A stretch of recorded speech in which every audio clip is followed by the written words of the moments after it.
first part of the stream, whatever happened, it got corrupted, it froze up. So we're going to try to run it back and do it over. So, welcome to In the Cut, episode 13. Tonight, we're going to be focusing on a club called the Unborn MC.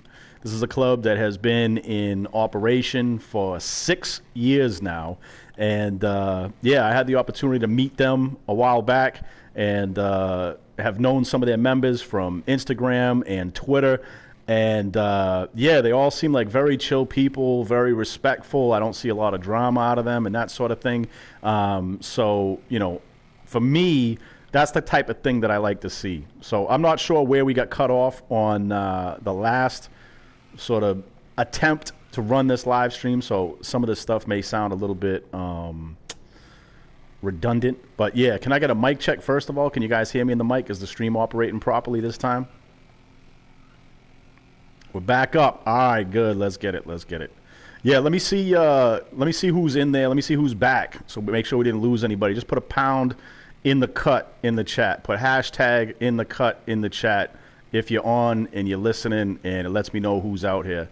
All right, so yeah, like I say, this club is a club that's been around for 6 years, and for myself, I have been in the same club for over 5 years, and the club that I'm in has been around since 2013. So we're in our 7th year of operation. Good looks, guys. Good looks. Keep hitting them up. Hashtag in the cut so I know you're watching. And yeah, so I think that a lot of people, when they talk about MCs and you say, you know, why do you want to be an MC? What, you know, why do you dress up like a biker and do all this stuff, right? And the first thing that a lot of people will say is the brotherhood, right? What's it about? It's about having brothers, right? Which to people outside the community sounds so cringy. But if you're an online gamer and you play often and you spend hours and hours and hours and hours with these people online, they really do start to become like family to you, right? You can form these really beautiful relationships and friendships that have so much meaning. And but just like any friendship, right? Just like any relationship in real life, it comes with drama too. It's not always easy. It's not always bro loves, right? Like sometimes you go at each other's throats, right? Sometimes you have had feelings in a club. And, you know, one of the beautiful things about a club is that you should be able to talk to your brothers and sisters in the club and like have the kind of trust and relationship where you can disagree and you can have arguments, but at the end of the day, you hug it out and you go back to being family again, right? And that's the only way that you can have a club last. The video's not playing? Word? Are you kidding me right now? Stand by, stand by. I don't know what the problem is here. Let me see here. I apologize, guys, truly. Is it frozen for everybody else too again? Truly. Oh, it looks good on my screen. Is it frozen for everybody else too again? That might.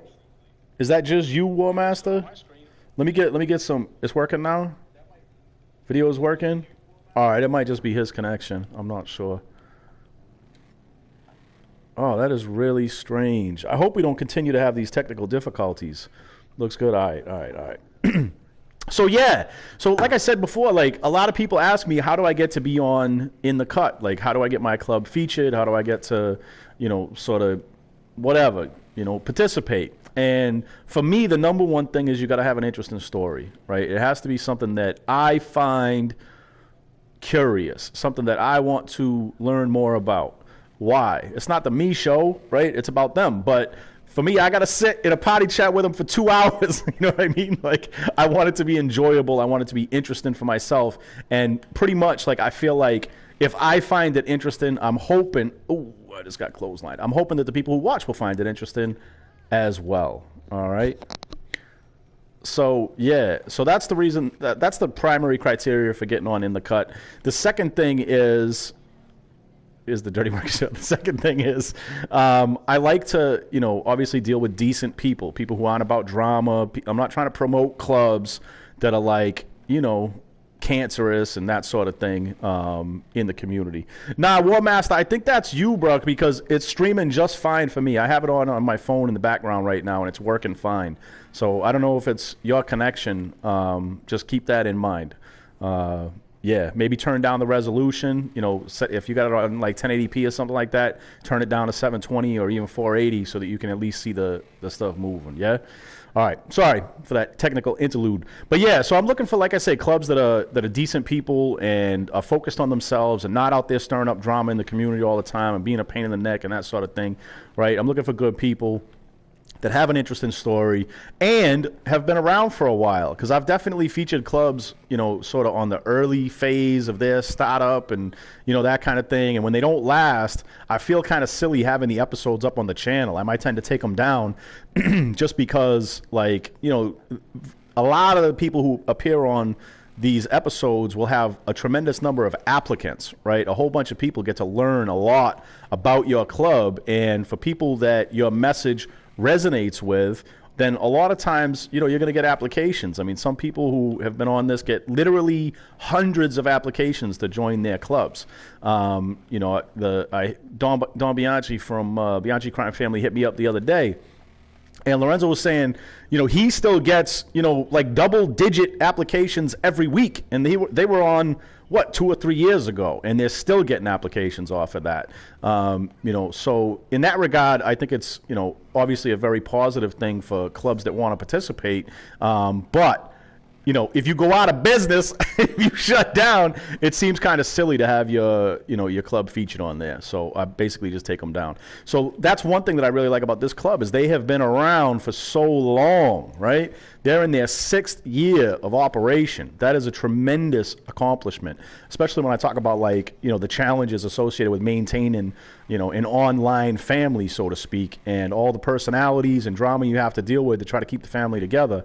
It's really, you know, incredibly impressive, and I'm very interested to learn from the leadership of the club and from the membership of the club, like, why, you know, how they're able to do it. And I'm hoping that I'll learn something about it, and you guys will learn something about it along with me, yeah? So let me get that hashtag in the cut in the chat. I see we got more people joining. When you join the chat, just hit up that hashtag in the cut so that I know who's in the chat. What's up, Pandora? Welcome. All right, so I'm gonna pause here for a second, and I'm gonna start to invite them to the party chat. So you guys are gonna get a blue screen for a minute while I slide over to the party chat and start to invite them. So just stand by for 1 second, and I will be right back. I guess you can still hear me, but you can't see anything except for that beautiful blue screen and them little things crawling across it. This will only be a minute. First, we're going to get Papa Khan in here. Papa Khan will then go ahead and invite the rest of his club mates that are going to be on mic, and we will get this thing started. Good looks, Morgan. Good looks, Boyle. Nice work. Thank you. Nice to know you guys are out there. Production, thank you. I like seeing those hashtag in the cut so I know who's in the chat. We don't just have a bunch of lurkers. Keep you involved in the conversation. And yeah, we're about to get this started. Once we get Papa in here, we'll have him invite a bunch of their members, and we're going to learn a whole lot about the Unborn MC. And I can't wait. What's up, Con? What's happening? How you doing, man? Hey, I want to say a very special thank you to you personally before we get started here. You have done a lot over the past, couple months, helping to get this organized and pull everything together, and couldn't do it without you. So thank you very much for all your efforts. I appreciate it, man. Yeah, I'm very excited about this. So if you would, just start inviting or making suggestions for who to join the party. And once you have them all invited, I'll go ahead and accept them, and we'll kick this off, yeah? All right, sounds good. All right, thanks, man. Thank you, Pandora. I see you. What, you can't hear? Don't tell me that. You got your questions ready for him? All right, Tony. Good, man. Voice turnover to always allow. Yo, Con, if you don't have your mic set to share, bro, I swear to God. They can't hear you. They're saying it's low. Maybe we have to adjust the settings. I'm not sure. Let me get a mic check. Can you just say hello real quick to the chat? It was turned off. Oh my gosh, that's so funny. We literally just talked about it 2 minutes ago. Sorry for the technical difficulties getting started. I'm not sure what happened, but it seems to be rolling now. No worries. Did you get those suggestions? They're ready. I'm going to invite them, and yeah, we'll get it moving. Sorry, guys, for the blue screen. Let me just get these guys into the party chat, and we will get rolling. Invite players, view suggested players. We got the King Kyle. Follow him on Instagram and Twitter. Damn Bama. Ginger. Hayes. Herb. Clown. Lightning. Monster. And Mr. Good Guy Pants. He got his Good Guy Pants on, I guess. Oh, that's great. That's great. And these guys are from different charters that are joining now? Yeah, so I'm bringing in officers from Blaine County and Vespucci. Okay, perfect. Just to make it easy. Yep. So we got some guys that are going to prioritize game chat, some enforcers to handle the members and stuff, make sure everything goes smooth. Okay, great.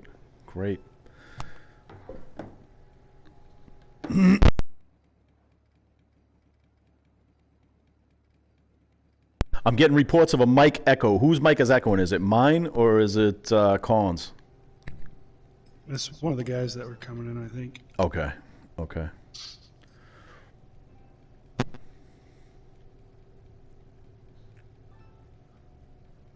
All right. I am going to start heading up toward Blaine County. Just let me know when we have everybody in the party.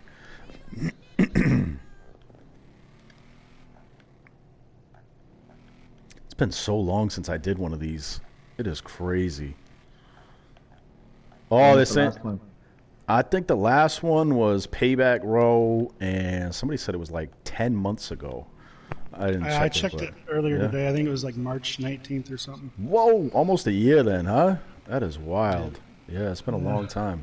So it might be a little bit rusty, but hey, we'll knock the rust off and get it moving. It'll be fine. Oh, good. So while I'm riding up to Blaine County, can I get just introductions so that we make sure that we have everybody's mic set and is good? So if we could, let's just run down through who we have in the party. Each individual, say your name, say your rank, and how long you've been in the club. Lieutenant TUMC, the president of Blaine County, and I've been in the club for 6 years. That's a really nice German accent you got too, Lightning. Irish, bro. Could be worse. Yeah. I love it. All right, let's keep it moving. Who else we got in here? And can you guys hear Lightning? If you don't hear somebody after we shout them out, just in the chat, let us know. And who else do we have in here? Ginger, Treasure. Or do you want to go in order, yeah? No, go ahead. Ginger, Treasure, been with the club since 2015, and Irish. Great. Welcome. Thank you. Who else? Alright, I'm Monster. I'm the SA of Blaine County, and I've been in the club 2 years and 2.5 years now. About, yeah. That's great. True, yeah. That's great. Oh, thanks for joining. Who else? The King Carl, secretary for Vespucci. I've been in the club for 1 year and 8 months. What's up, Kyle? So, Hayes Lucchese. I'm the vice president of Blaine County. I've been in the club for 2 years and a couple months. I'm concerned we might have 2 years that can't hear each other. I heard Dan Bama and Lucchese kind of talking over each other at the same time. Can you guys hear each other on mic? I can't hear. Crazy. Is it a NAT type issue or something like that? Maybe. Let me look. I couldn't hear him. Yeah, I can't hear Hayes at all. You can't hear Hayes at all, but I can. No. I can hear Hayes. I could hear both of them. Because I can hear Monster and Ginger and Let me jump Hold on, down Bama, to speak. then if that's alright. Welcome to the live streaming. Yeah, he can hear you guys. Yeah, I can't hear Bama either. Maybe both of y'all leave and come back. That usually fixes it. Yeah, that might do it. That might do it. How about everybody in the chat in the chat audience? Can you guys hear everybody, or is there anybody you cannot hear in the chat? Blink if you guys can hear me. I hope this. Carl, can you invite them back? I hope the stream has not crashed again. This is going to drive me absolutely crazy. Nah, I'm watching it right now, man. You seem to be working straight on my end. Yeah. All right, good. Yeah, I'm still seeing. Yeah, he stopped at the train track as far as I can see. All right, good. Everybody's still breathing in the chat. I'm just making sure you guys are alive. We're here, bro. We're here. All right, good stuff. All right, I'm yeah, please do.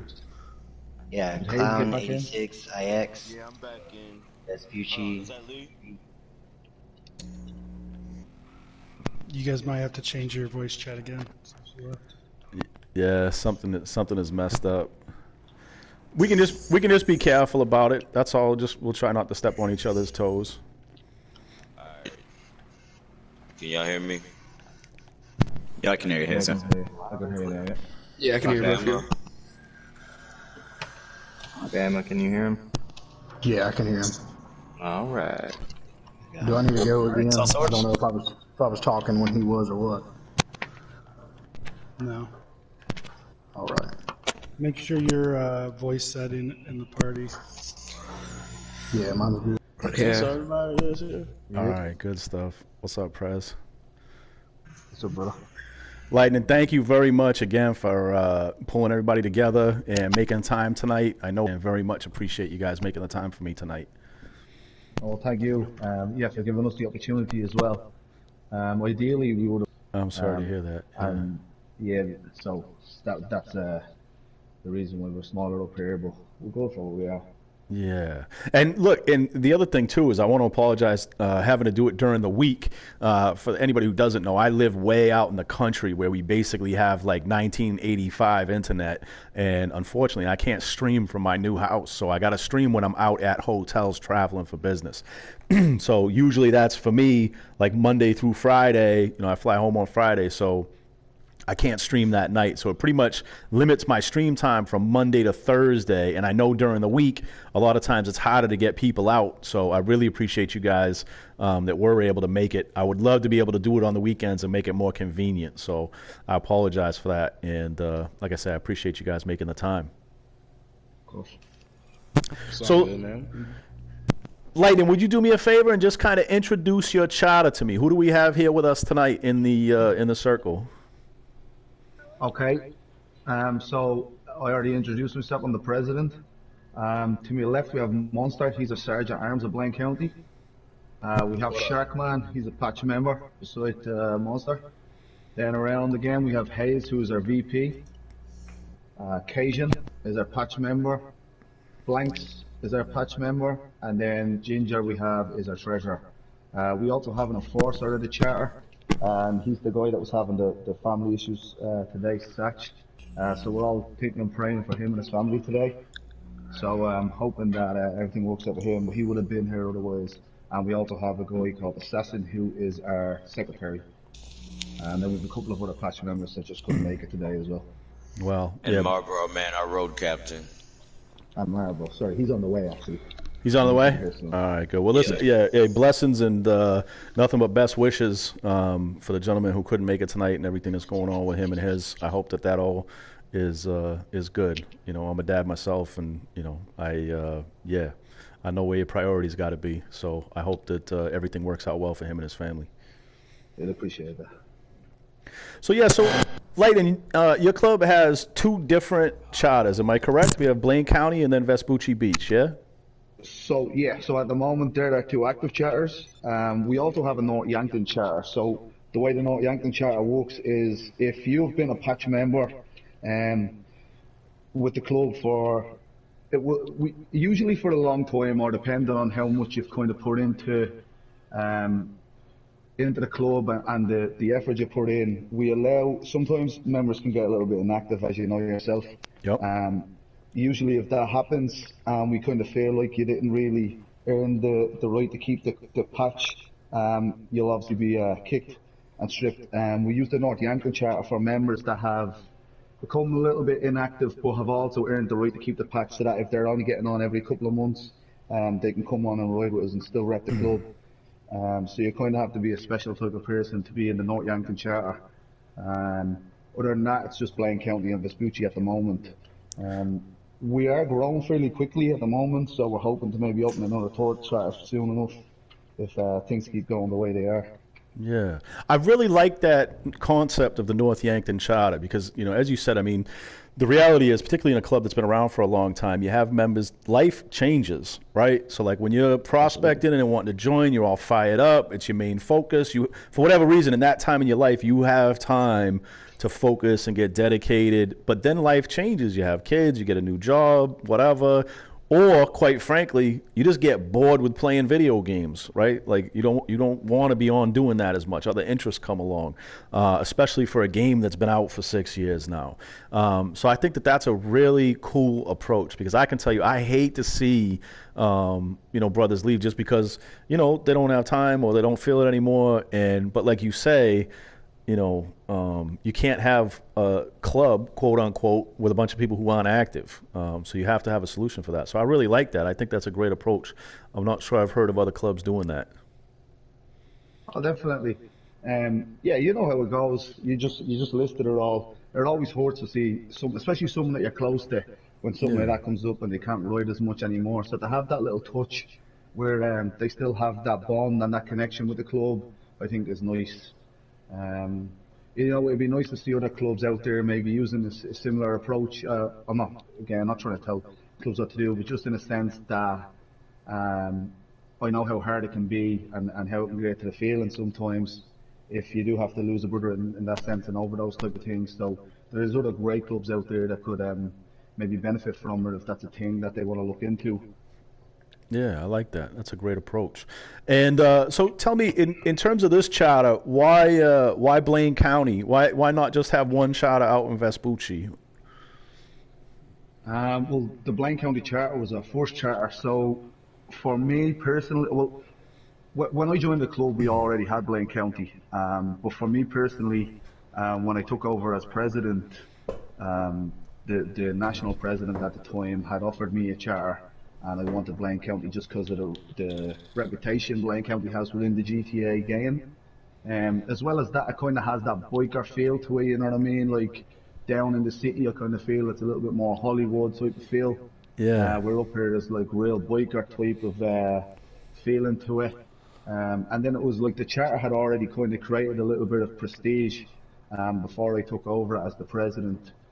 Like I said, it was our first charter, so it was always something that I had that little bit of a connection to more than the other charters. And don't get me wrong, Top Rocker's the main priority. It's always the number one important thing. But I kind of found a home in Blaine County, and I think I'll be here forever if I can, possibly. That's great. That's great. Yeah, I was listening to some of the. Now you guys do. I don't want to. I'll let you describe it, but like I would say, almost like an interview series or like almost like a podcast. Is that something that you do regularly? Yeah. So we started that about just a couple of months ago. I started off where it was just more of a fun thing to do. We were getting members' backgrounds and the stories about how they got into the club and how long they've been in the roles and what the roles consist of and stuff like that. And then it kind of just snowballed from there. Ginger, the treasurer of the Blaine County Charter, started it, and then Convict, the treasurer down in Vespucci, kind of came along with it, and it's been kind of snowballing from there. At the moment, it's more in club, is what we would really like to start branching out and maybe getting some members from different clubs in and seeing what their perspective was in the game and how their club runs. Kind of similar to what you're doing. We're obviously not stepping on your toes, just in a different type of environment, if that makes sense. Yeah, totally. Yeah, there's plenty of room for everybody, no doubt. There's a couple of guys that I know that are doing, similar sort of things, and I'm like their biggest fan. You know what I mean? Because I can't do these every week like I would love to be able to do. I just don't have time, but I do have the interest. You know what I mean? The reason that I do this is because I think that like the MC community in general is a very and I don't mean this with any disrespect for you or myself or anybody else, but it's a very strange thing. Like, it's just in terms of a social phenomena, it's kind of strange to have all of these grown-ups get together, dress up like bikers, and play online. And the fact is, and particularly you know this better than anybody as an officer in your club, it's a ton of work. Like, it's a ton of work. It's a ton of time. And so to be able to have clubs on and give them a chance to kind of showcase themselves and talk about it and, you know, sort of why they're so proud of their club and why they put forward all of this effort. To me, that's why I like to be able to do these. And I wish I could do them all the time, because there's so many interesting clubs out there that are putting in work, and I'd love to have them on to be able to tell their stories, but I can't. So I think it's really cool that other people are stepping up and doing more of that. So, yeah, I wish you the best of luck with that for sure. We appreciate it, man. No, well, absolutely. It's definitely it's a phenomenal thing what we have going on in the MC community, not just our club or your club or any other club, but the MC community as a whole. Even like if you, to the point where if you Google a certain club on like Google Images, usually the first photos that come up are a GTA-based MC. You know what I mean? The bottom rockers like Blaine County or Los Santos or Vespucci or somewhere like that. You're talking about like an IRL club, like a real club? Yeah. That's so true. You know what I mean? You start seeing, like, I seen one advertisement for a real club. I won't say any names, but like I think the person had made the poster for a real club, but maybe didn't do the homework, and the bottom rocker was like Cleo Bay or something like that. Right. I was just like, you're nodding your head at it, you know? It's yeah. Funny, but it's amazing. It's fascinating. Yeah, I gotta think. I saw I was watching a video on like MC Protocol or something, and they had GTA MCs like in the background instead of actual people. But the guy's in a legit club, like he's in a known club, but he didn't have footage of like himself riding. He had some freaking GTA club right in the background.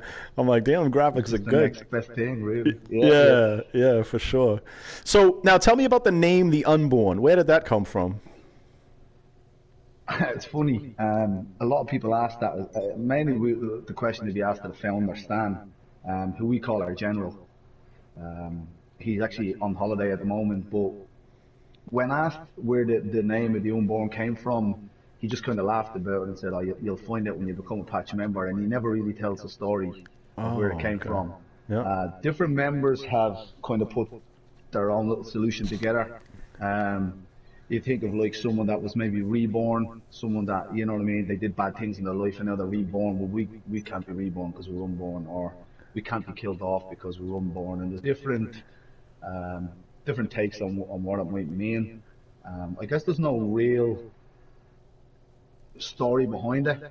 Yeah. At least I don't know it, you know, and I've been here for 6 years. And maybe one day I'll tell me the reasoning behind it. But I at the time, 6 years ago, when GTA came out, I don't think anyone realised how big the MC community was going to get, and he might have not thought into the name too much at the time. Yeah. And just kind of went with where he went. He did say he wanted to avoid the likes of like something similar to Sons of Anarchy, or, you know, like real life club names. He wanted to kind of steer away from that just because a lot of other people might use them. So it's definitely unique, and it's a nice touch. Like, I think a Strikers MC, and they have a really good name just because it's so unique and different. Yeah, it's all right. Clubs like that, I always feel stand out. I'm just playing. Nah. Yeah, they're all right. No. I'm playing, guys. I'm playing. They're good guys. Well, I think that's really cool because it kind of adds a little bit of mystery and a little bit of lore, and gives you guys, you know, sort of something to talk about. And that kind of stuff is fun in a club, you know? Definitely. It's good to have. So let me ask Ginger, the man to your right. Ginger, how long have you been in the club? I've been here since 2015, June 2015. Wow, that's a long time. Yeah, what keeps you going? How do you push through the hard times? And you can't say brotherhood. No, I like to always think of alternative things. So I always think of new events that we do, and as Mr. Lightman was saying, I do some of the podcasts and stuff, and I always like to think of kind of new ways of keeping everyone's spark going, if that makes sense. Yeah. It's basically what I enjoy doing, is keeping it connected, and that's really how I keep going with this. Obviously, of course, enjoy the all rides and everything with it, but I enjoy seeing everyone on and always bringing everyone together. Yeah, for sure. And did I catch it correctly? Are you secretary for this charter? Treasurer. Yeah. Treasurer, pardon me. And what kind of duties does treasurer have in your club? So initially, when the days, in the early days, people would have been, you'd be making sure people would have money and so on, and we still do that. So if people are low on money, we'd have like bounty circles. So say, for example, Hayes over there had no money, or whoever, Blanks or whoever, the rest of us would put 10,000 bounty on the person next to us, and he would kill every single one of us there. So he would then get, say, X amount of money, and this would all be agreed upon amongst all the members. So you'd still make sure all the members have money. We'd host events on a weekly basis, or sometimes 2 times a week.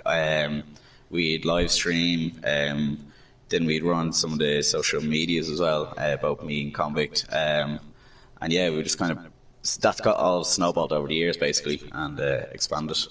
Yeah, that's great. I bet those bounty kill days for money were back before bikes cost $1 million in this game, right? Oh, I know. Yeah, Jesus. It's rising. The game has changed. It really has. And what do you think? What do you think are the biggest challenges in terms of holding the club together for so many years?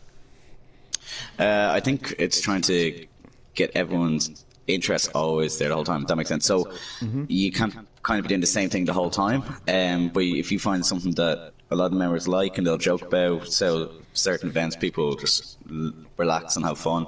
They're the ones I think are always the best, and just have a good laugh, really. Yeah, for sure. But now, Monster, it's not all fun and games all the time, is it? Oh, you have no idea, man. So, what's the biggest challenge to being Sergeant at Arms in a club like this? Really, it's not, man. I'm just exaggerating. It's really just keeping everyone in line, make sure everyone's following the 1% of the rules. You know, just keeping everything together, make sure no one's riding alone so they don't get jumped.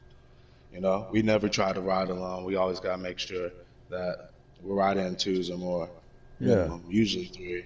Yeah. But we're all about sticking together, all about sticking to our 1% of ways, and just role playing the MC overall. Got you. Now, how hard is the role play in your club? I wouldn't really say it's all that hard, you know, because we're all pretty like-minded people. Yeah. Everybody kind of has the same mentality. We all search for this club, looking for the exact same thing, looking for that role-playing aspect. So it's more of a desire. So it's really not that hard to enforce. It's really just all about, I'd say my hardest job is just making sure when we fight randoms, you know, we stay together, you know, make sure we don't get separated, make sure we work as a force. Yeah. So is that part of your responsibilities as SA, like just commanding the battlefield and coordinating activities and that sort of thing? I wouldn't say it's just strictly me. You know, it usually goes to the highest ranking officer. If Lightning is there, then, you know, he'll probably be commanding the battlefield. So it's all about the highest ranking officer. We trust all our brothers to really do what they're supposed to do. You know, it's not like it's babysitting, you know? No, I got you. Yeah, for sure. Yeah, I was a sergeant years ago, and I really enjoyed it. You know, like I didn't like having to do like the disciplinary stuff because I'm kind of a knucklehead. Like I spent more time in probation than like most of our members. You know what I mean? So then when I come to talk to you, and I'm like, hey, bro, you can't do this. You know what I mean? It's sort of kind of awkward. How do you approach those kind of situations? Like when you do have to, you know, have the talk, so to speak. It all kind of depends on the moment, I'd say, and really on what exactly is going on. You know, if it's something as little as just, I'd say, just clearing the mic when there's a lot of people on, just getting someone on. You know, you got to not really raise your voice, but you got to make sure you're heard a little bit. Yeah. Let's see, what else? It's really not that much to it, honestly. I feel like with disciplinary, you know, everyone knows what we sign up for, so when told to do something, there's never really any pushback. It's all for the club, you know, it's all for the patch. Right. So, yeah, I see pretty much smooth sailing. I see a question from the chat. Now, keep in mind, you guys never have to answer anything. If I ever ask you a question that's club business and you don't want to talk about it, you can just say that, and I'm cool, no hard feelings. So, but I got a question from Tony Boyle in the chat. He wants to know what are some of the disciplinary actions you have to take toward people if they break rules, if you want to talk about that. Sometimes we just give them a fine. You know, they'll have to pay a certain fine to a specific member, usually a member that doesn't have a lot of money. We usually let our treasurers take care of that. They'll explain to members of what they need to do to pay a certain member or to pay back to the club. Yeah. Worst case scenario, God forbid, send them back to Prospect, see if they really want to earn the patch back. But that's a rarity, Right. Usually it's just fines, riding in the back of the pack. So it's just you remember what you're riding for, what you're here for, seeing all your brothers, seeing that patch. For sure. Yeah, I like that. I find this stuff so interesting because, like when you're in a club for a long time, you get so, I don't want to say like set in your ways, not willing to change, but you have your own certain culture and sort of the way things are done, and they kind of creep forward over time.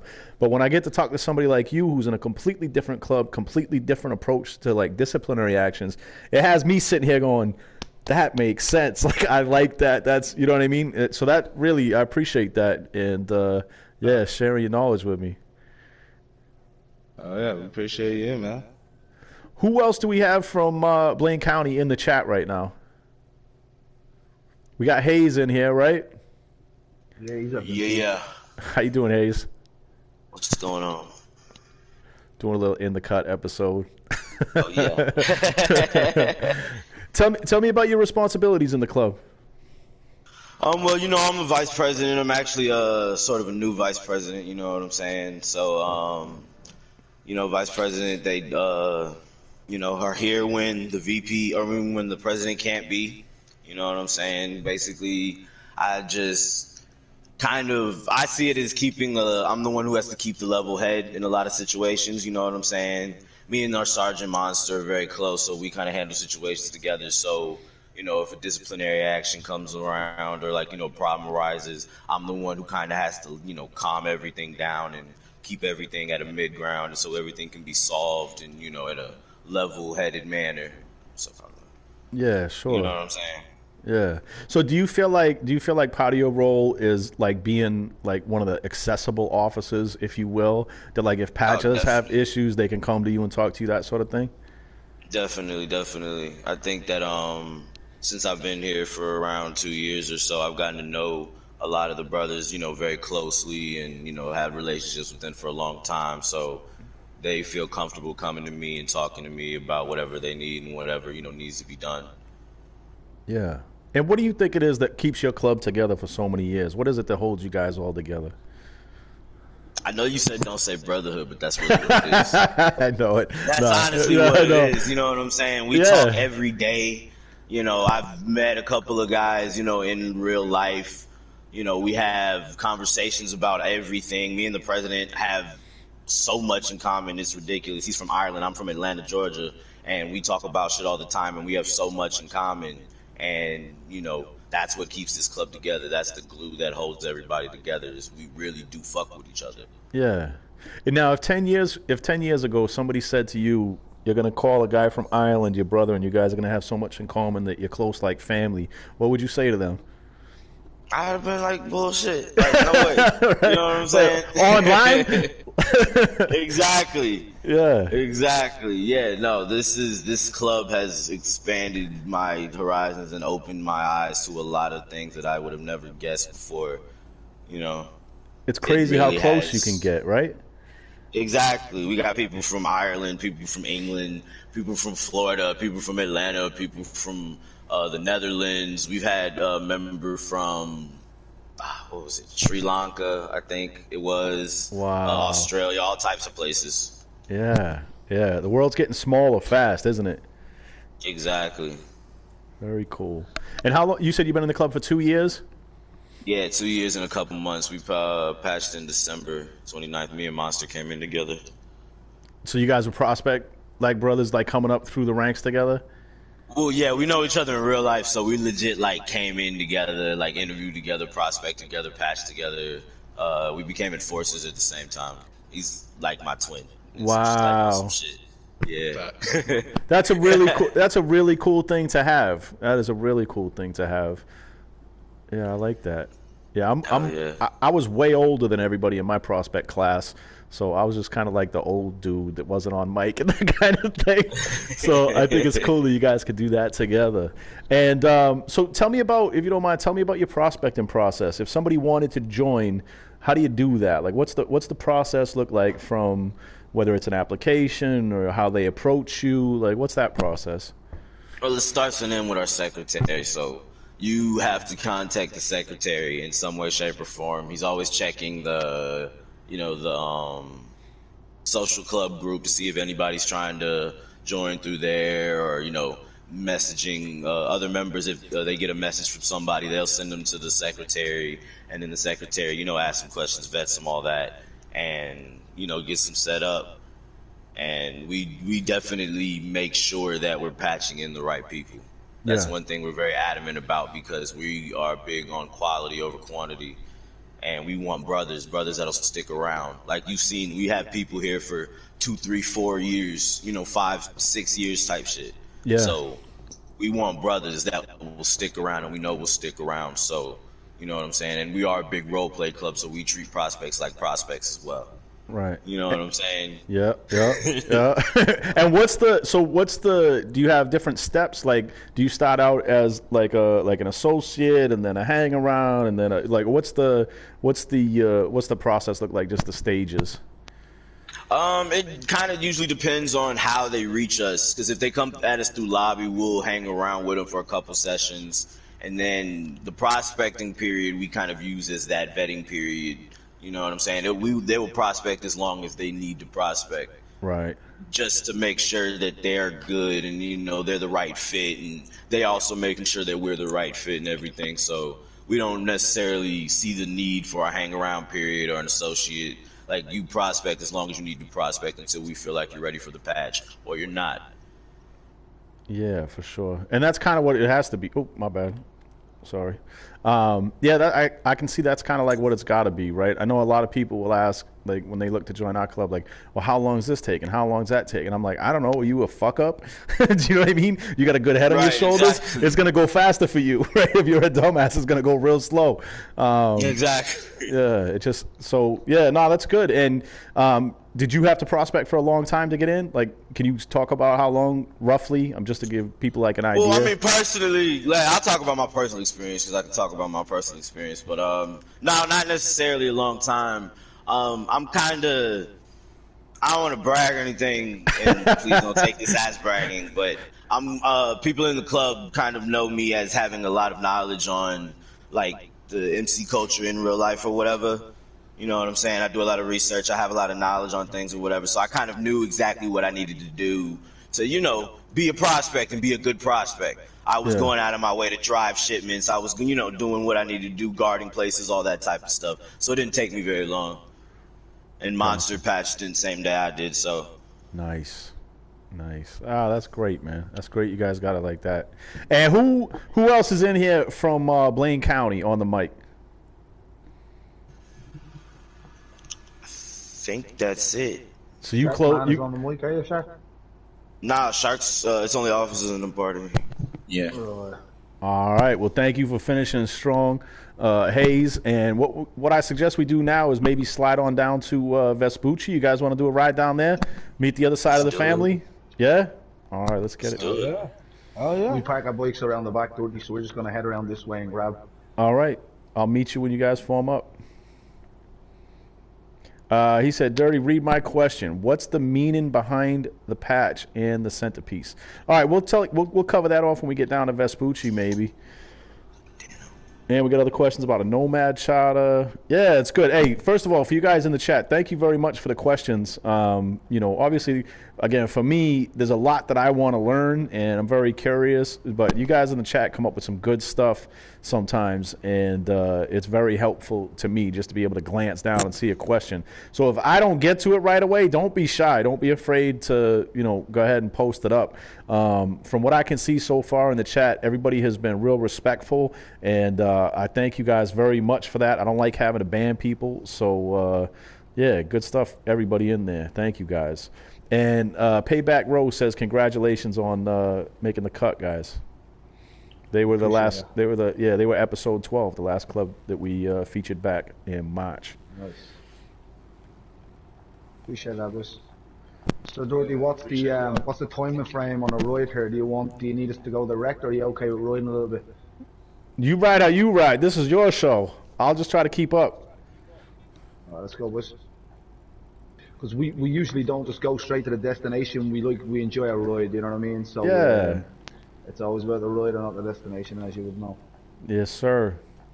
Now let me ask you this: do many of your members ride in real life as well, or is it primarily video game? We have a couple of members. We're going right here, boys. We have a couple of members that ride in real life. I'm not sure if they want us giving names of real life clubs going left here, boys. Fair enough, yeah. But Holloway, for example, he's in a real life 1% club. If he wants to share the name of that afterwards, he can. He's not in the party at the moment, but he will be. Then we have a couple of members that do that aren't here right now. I think Holloway might be the only one that's in the session that does at the moment, unless I'm missing anyone. Do you ever think about getting a bike yourself? I do. Yeah. Yeah, the bike license is definitely something we're looking into. I have 2 kids as well, you know, but so obviously having a card is important, but getting a bike is something I want to do for myself. Yeah. Joining a club is something that I always wanted to kind of look into a little bit as well, but maybe while my kids are still young, we'll put that on the back burner for now. We're going to go left here, boys, so towards freeaim. Yeah, it's a huge commitment, right, to try to join a club Absolutely, in real life. man. A huge commitment. And I mean, you have riding clubs there as well. That might be a little bit easier, but if you want to do it, you do it right, in my opinion, you know. Yeah. So now, how valuable is that for you as a club to have guys who ride in real life and understand like MC culture and sort of the protocols and that kind of thing? How much do you rely on that knowledge in terms of how you operate the club? Yeah, well, riding in real life wouldn't necessarily be something major to us, but definitely having a bit of knowledge would be very important. We always try to tell people, because as you would know yourself, we're going right here into the right line here, boys, less traffic. As you would know yourself, when the show Sons of Anarchy came out, you got a lot of people coming onto GTH trying to be part of a club, and we kind of try to avoid that person. I'm not saying people that just watch Sons of Anarchy are always going to be a bad member, but a lot of the time they get the wrong perspective of what a club would run like. Yeah. So usually we try to get in people that have knowledge about real life clubs and not just Sons of Anarchy, you know. It's funny, I've always been into the biker culture, and for I think for the first 4 or 5 seasons that Sons of Anarchy aired on telly, I refused to watch it. Yeah. I just thought they would do such a bad job and they won't understand it because you have to kind of be in the know to know. And then I did a little bit of research on Fort Sutter, and then I realised maybe it wouldn't be too bad. Yeah. But they did a good job. They definitely did a good job, you know. I think I was in my club for 3 years before I ever watched an episode of Sons of Anarchy. And everybody would always say it to me. They're like, oh, you want to be Sons of... I'm like, well, I don't even know what it is. I don't even watch TV. Like, I have no idea what you're talking about. I didn't even know it was a, you know, I didn't know it was a thing. And it's a good show. It's entertaining. No, it's definitely good. Yeah, obviously a little bit cartoony in terms of how a real life club will work and stuff like that. I mean, they got a lot of things right, but a lot of things is a little bit amped, which is okay. You have to do that for a show. Yeah. But I always tell people, if you really want to learn about it, read some books, maybe watch some documentaries, you know, talk to some people. Like a lot of our members in the club will talk to a lot of real life 1%ers through social media and stuff. Yeah. And we usually get a good reply back. There's a couple of clubs over in Ireland. Ireland is small, so you get to see a good few clubs around because it's so tight knit, you know. Yeah. And now, so question for Hayes, while I got you in here too. You were mentioning that you have some insights into MC protocol in real life that are helpful in the club. What are some of your influences, other influences like online or elsewhere, where you pick up knowledge related to MC culture? You hear me? Yep. All right, cool. Books, documentaries, like Lee was saying. I got a couple of, well, I got an uncle in a club over here in Atlanta. I won't say the name or anything. Actually, I even go to so Atlanta has a real big black bike culture over here. I don't know if you knew that or not. Yeah. Yeah, so I go to bike nights they got TJ Fridays over near my place. They got a bike night where certain members of certain clubs will be there. The park next to my place called Welcome All. They got on Sundays they'll have members of clubs over there hanging out. So yeah, all types of shit. We don't remember that. Yeah, I think that must be fun to get around. I pretty much when I ride I stick to myself. But like that club life is definitely interesting. I can see the benefits of it. Yeah, there's a guy that I watch on YouTube every once in a while, and he's kind of like a MC, like OG, and he just shares a lot of knowledge. And I actually think he's living outside of Atlanta right now, and their club has a big presence down there. Yeah, and so I'll share videos from him, and it's really funny how many correlations there are. And I don't purport to like put like virtual MCs on the same level as like when you actually have to leave your house at 3 a.m. and it's 20 degrees out and your brother's broke down on the side of the road or any of that. Like it is a different level of commitment, but like the personalities in terms of how you manage the club, how you deal with things, how you make sure that people feel like they have rights, and that people have sort of a say in how things go, and just the general roles and responsibilities. So I'll take like a lot of his videos and like send them around to the offices of my club and be like, in terms of dealing with different personalities and disciplinary actions and what's right and what's important and how you hold the club together. Like I'll cop them videos right off of YouTube and send them to the offices, and we watch them and can learn a lot through that. Do you ever watch any of these guys on YouTube or anything like that to get knowledge? Not necessarily. Sometimes there's a couple of guys. Well, I say there's like one guy that I probably have definitely watched a few videos from. Yeah. About stuff like that. But as far as YouTube goes, not necessarily. It's more books than anything else from former members of clubs and whatnot. Yeah. Yeah, I definitely find that stuff interesting too. Yeah, I love the books that the audio books make things a lot more easier as well, rather than actually reading. If you're fucking throwing a pair of headphones and listen to it on an audio book while you're in work or you're in the gym. You get to enjoy it a little bit more, I think, that way. We actually have a group on Facebook where we just communicate. We have a few members in there, and what we do is we just share audiobooks around, so we kind of figured out how to use Audible, and if one person buys a book, we can all use it, type of thing.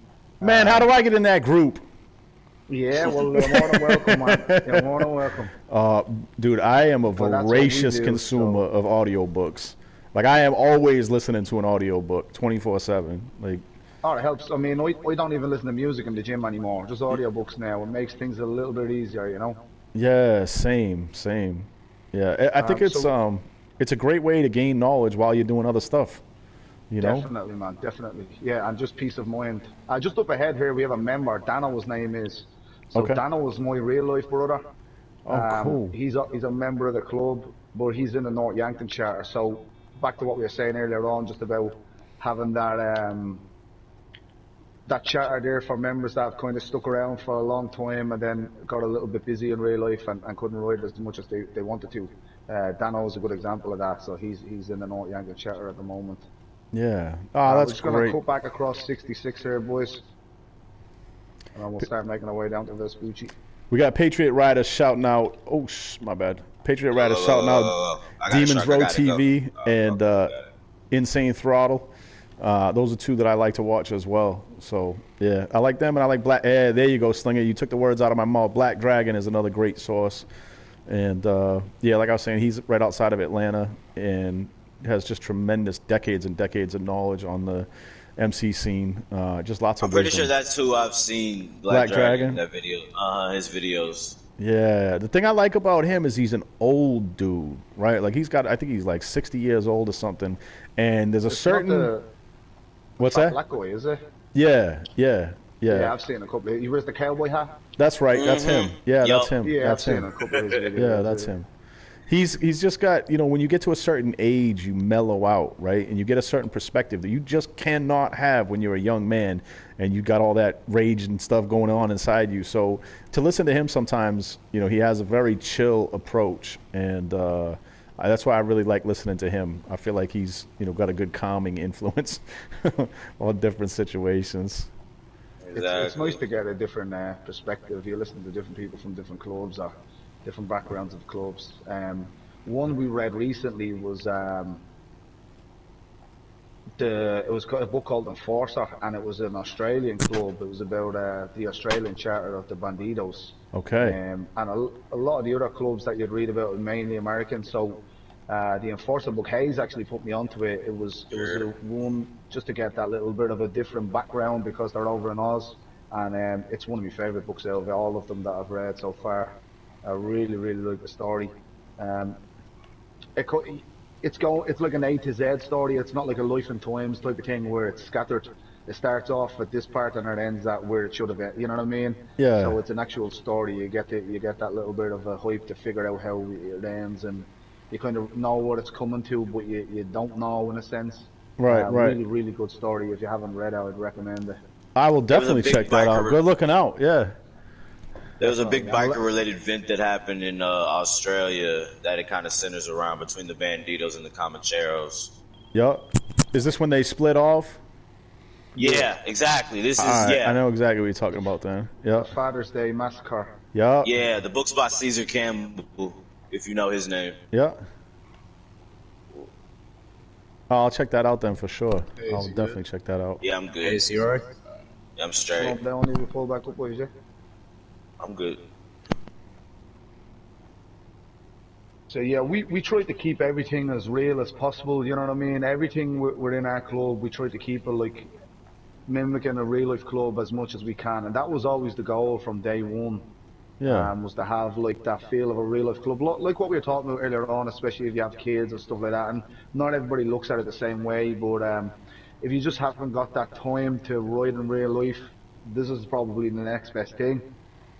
So that was always the plan. I mean, I remember when I first kind of got into the bike culture in GTA, I didn't know it existed, and coming in and talking to Hayes, he had the same kind of feeling at the time when he came in and thinking, oh, we're going to be the only club in GTA, you know, no other clubs are out there. This is a really original idea. Yeah. And then you're just like, oh, you're in for a surprise then after that.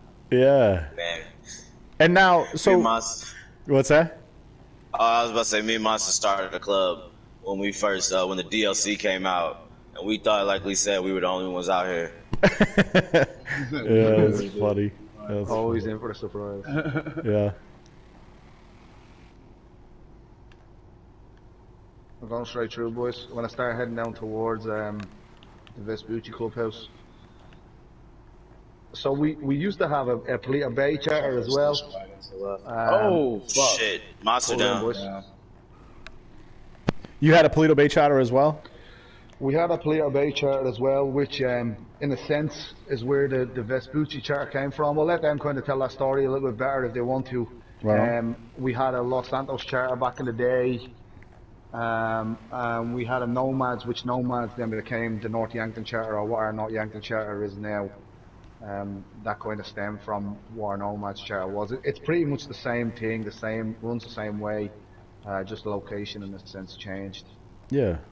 And then obviously with Blaine County, and then the thought was always about, like, if it was one charter, would we go full Los Santos state rocker? But it's just a little bit easier, I think, to have the smaller towns and stuff like that, you know. Yeah. Yeah, for sure. Yeah, it gives people a little more connection to a specific environment, maybe. Yeah. Well, we always said if Rockstar maybe added in that you could edit your cut, so you could wear flashes on the front of your cut, that you could maybe have the bottom rocker as Los Santos, and then on the front you could have Blaine County, or you could have Vespucci. I got you. Yeah, claim your set within the within the section. Yeah. Exactly. Yeah. But obviously we're very limited in that sense. Yeah, what is up with them? Like, why can't they do it? Like, you see what these people could do with mods, and you say to yourself, if one sweaty nerd in his basement can come up with all of this dope stuff, like, how is it a multi-billion-dollar corporation with thousands of employees can't figure out how to do it? Yeah. Sharkman is always looking out for making his character look a little bit original and to have a different look than everybody else, and he's always going on about having the hoodie under the cut. Yeah, yeah. And like, the coding is in the game, you know, it's there already. The Lost wear it, so it's doable. They just, for whatever reason, don't want to give it to us. Like, I don't know, like if you go onto my Instagram, it's the same as my game tag, and I have some photos up there. My kids play WWE 2K. Okay. We made an Unborn character on there, and I just posted the photos just as an example of what Rockstar are missing out of. And it was so easy in that just to have like full size patch on the back. It looked threaded, so it wasn't like a sloppy look. Yeah. Flashes on the front where I wanted. Our centerpiece is called Bones. I was able to shave bones into my hairline. You know what I mean? Like the shape of bones in the hair. Yeah. That's fire. Wherever tattoos you wanted and stuff like that. And it was just so much more advanced for such a small game. You know, Rockstar being this big franchise that it is, you would imagine they would add these type of stuff in. I don't know if everybody feels the same way. I know we got the biker DLC already.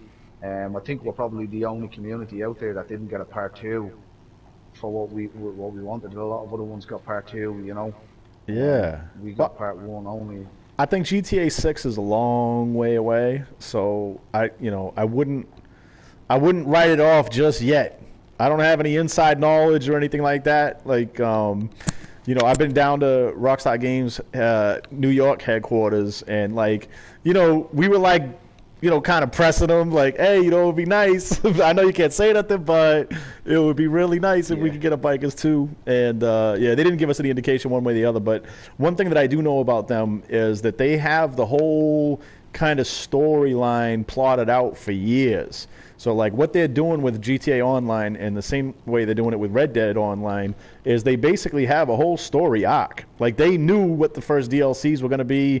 They knew that it was going to continue to get, like more and more complex and elevate over time. Like all of this stuff is like mapped out many years in advance. And the way that they look at it is, they have to kind of give us a little bit here, a little bit there to keep people interested, keep people excited. So they'll drop a DLC. Absolutely. Right, and what happens? Like people will be in their messages talking about, we want a yacht, we want a casino, whatever. And then as soon as they get it, they're on to complaining about the next thing that they want. So yeah, I get that. Yeah, so if they just gave us everything all at once, within 2 weeks, everybody would be like, well, we want something new now. So they kind of like drip it out over time with all that drip feed thing. I know it drives people crazy, but from a business perspective, it makes a lot of sense. Yeah. Right, instant, left, boys. So when you say you were down at Rockstar, like, was that an invite down at like an actual meeting, or was it? Yeah. You just kind of crashed.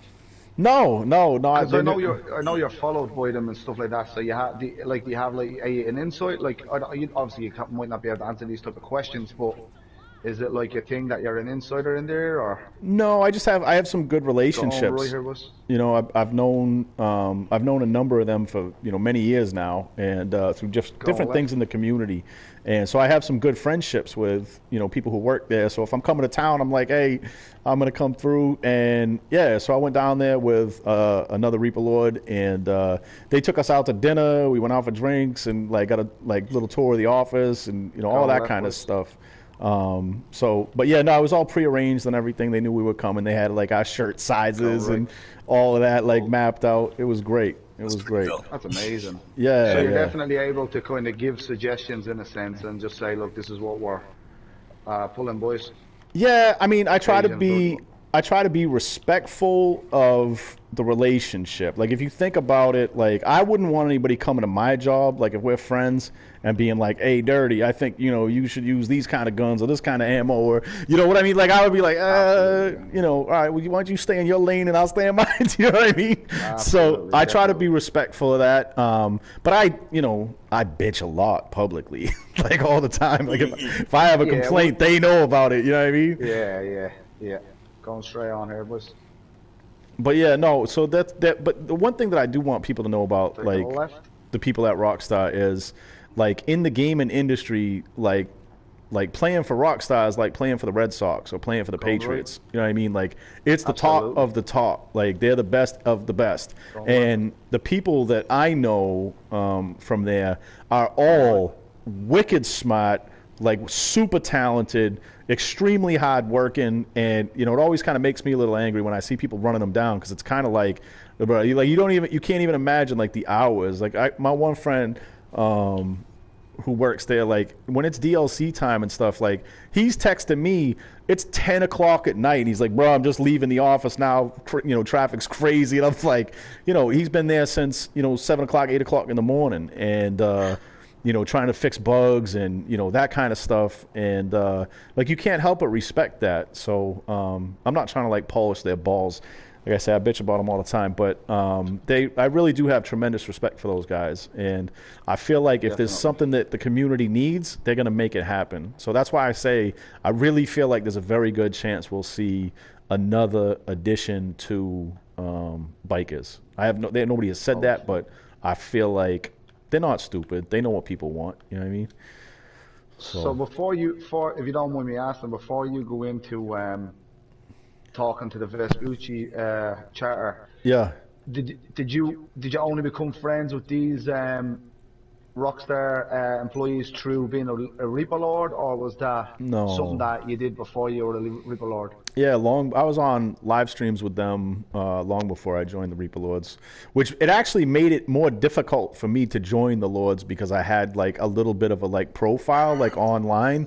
So some of them were like, who's this clown with this YouTube nonsense? He's friends with Rockstar. They're probably trying to see if we're duping cars. Like they looked at me like I was a friggin' infiltrator or something. Do you know what I mean? Yeah, I got that. I was like, nah, I just want to join a badass biker club. I don't know. So it's hard to keep the innocence. Yeah, and I didn't even like in terms of social media, I didn't even announce like my membership in the club until I had been a Lord for probably almost a year, like months and months and months. I didn't post anything on any of my profiles or anything like that. Like I didn't want anything that I do in social media to have a negative influence on the club, and I didn't want anybody in the club to feel like I was trying to like get shine off of their name and the work that they had done. You know what I mean? I felt very uncomfortable until I had contributed to the club. Like now I feel like I've done enough for the club that I can walk around with my patch and pride, and I don't feel like I'm taking anything from the club. I feel like I've contributed to it. You know what I'm saying? So you definitely added to it, yeah.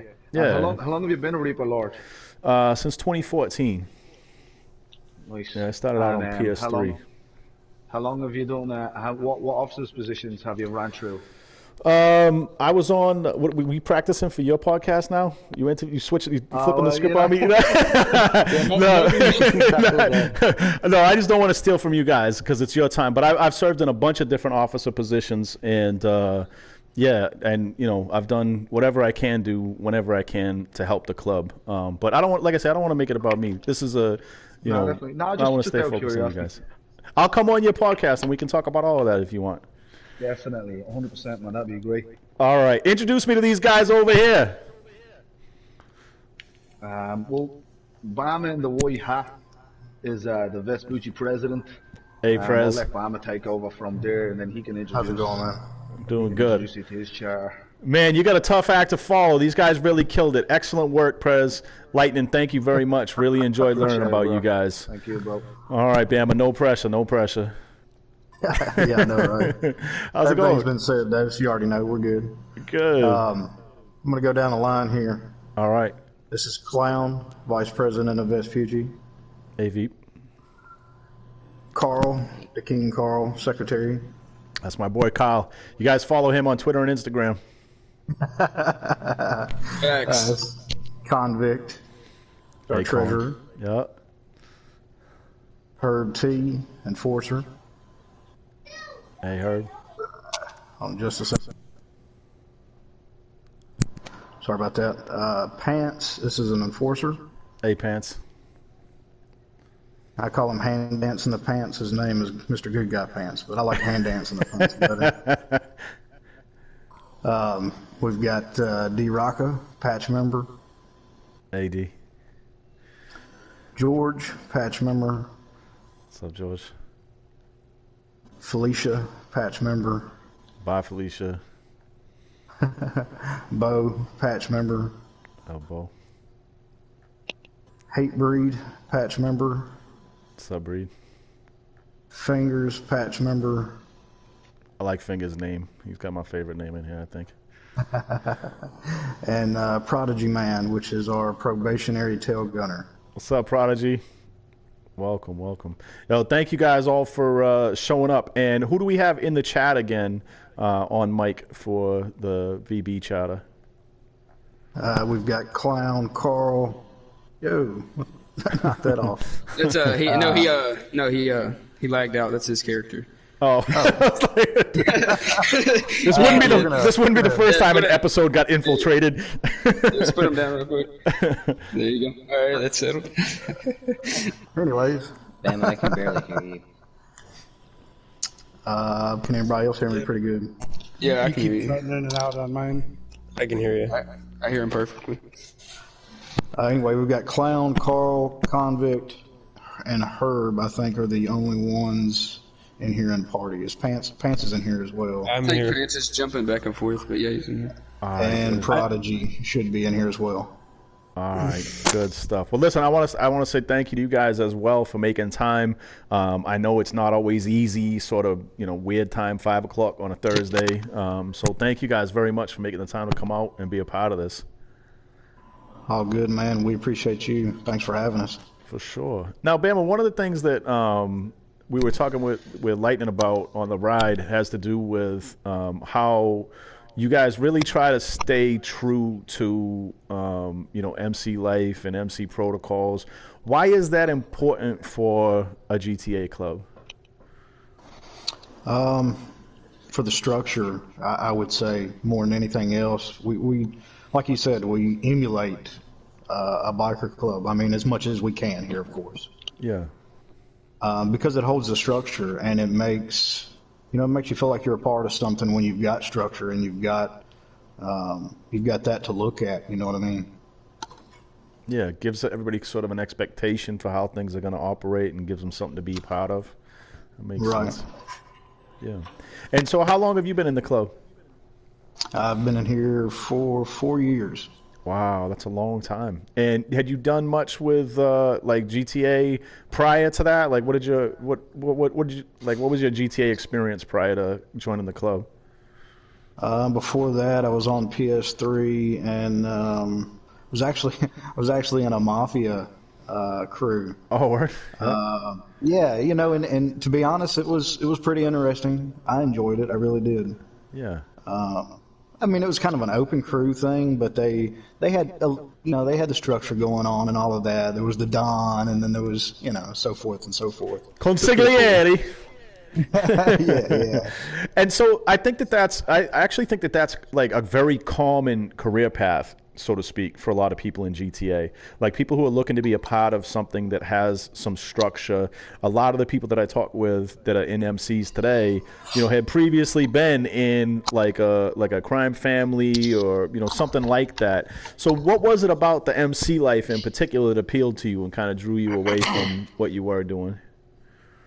When I came back on PS4, I actually had moved somewhere I didn't have internet for a couple of years, so I was on hiatus from playing anything. But when I came back, to be honest, man, I've got a couple of family members that are in MCs in real life, so I've always loved the whole culture itself. Yeah. But I actually was in session one day and happened to see an MC riding around. It was only like 6 or 7 of them, but it was still cool. First time I'm seeing this, guys are coming by in formation. It was really cool to see. So I started seeking it out on Social Club. Yeah, but is exactly how I got into it. I was just running around being a knucklehead, and then I saw this train of bikes go by, and I was like, what is that about, right?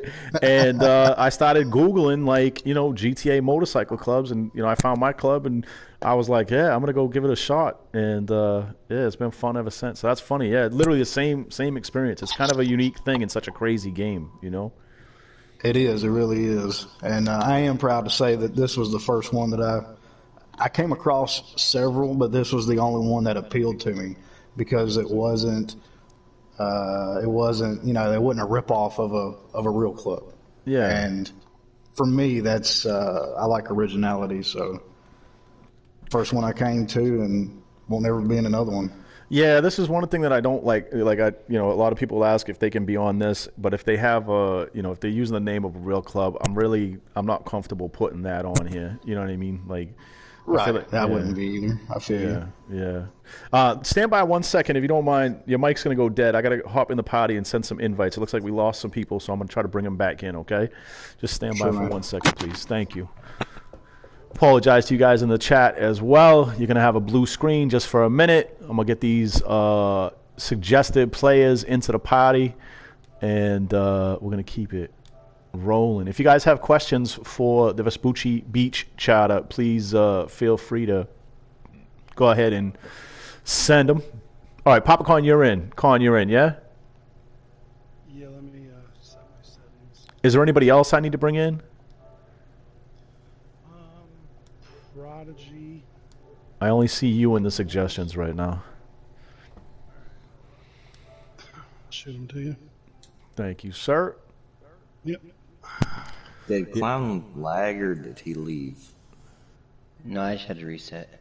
Okay, just making sure. I saw you lag or leave or whatever. One thing I gotta say, when I do these on Xbox, like all you'll see is like every minute, like one player just disappearing, another player disappearing, and then they just come walking back up again. They lag out so bad on Xbox, it's crazy. Oh, what's that? What'd I tell you about that Xbox? Oh, it's so bad. Chuck that thing in the lake. Oh, it's so bad, man. Like, it's just the worst. And I'm not trying to knock anybody on Xbox. The people are beautiful. The people are wonderful. But gosh, that technology is like, oof, so bad. All right, let me grab this last potty chat invite, and then we'll keep it moving, guys. Just 1 second here, please. Invite, suggested players. No players, Con. All right, we're going to keep it rolling then. All right, I wanted to talk with, is it Herb is Herb an enforcer? Yes, he is. Yeah, Herb, talk to me about enforcer responsibilities in the club, if you don't mind. I'm basically here just to pick up slack when the sergeant can't be around, and if guys are acting out of line in session or whatever, correct them and put them in place, and yeah, pretty much it. Just make sure everybody's playing straight and keep them in line when nobody's around. And other than that, I basically just pick up anything sergeant needs or whatever. Yeah. And so, how long have you been in that position? Shit. I've been an enforcer, I think, for like 6 months now, something like that. Okay. And what made you want to run for that position, or how did you get that position? Oh man, you're digging deep here.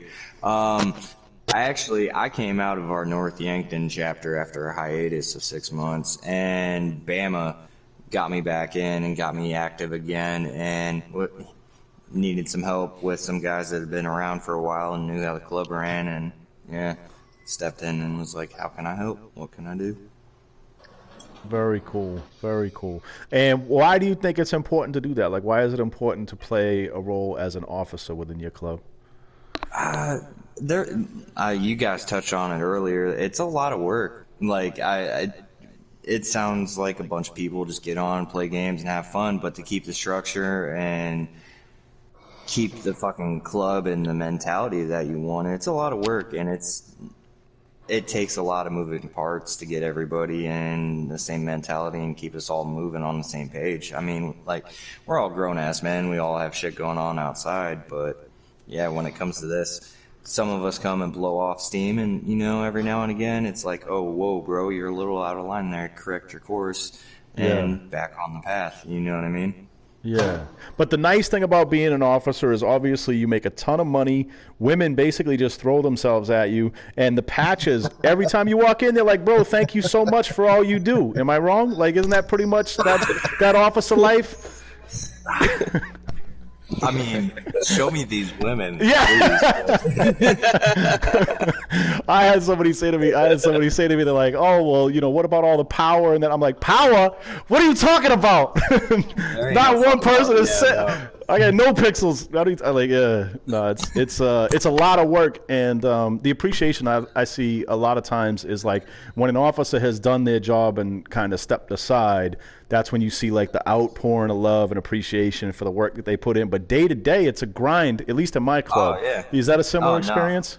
Yeah. Oh, definitely. Everybody here, Lightning, Bama, Clown, Carl, I'm going to call him Mark, but you all know him and love him as Ginger Cunt, Monster, Hayes. Like, there's so much work that goes into it on, like, Blaine County side, Vespucci side, keeping both chapters on the same page, keeping everybody happy. I mean, once again, you put 20 grown men in a room and tell me there's not going to be a problem every now and again, I'm going to call you a fucking liar, you know? So it's a lot of fucking work, but I genuinely think most of these guys are fucking here and love it for the right reasons, and it's beautiful. Yeah, when you cut through the day-to-day frustrations, yeah.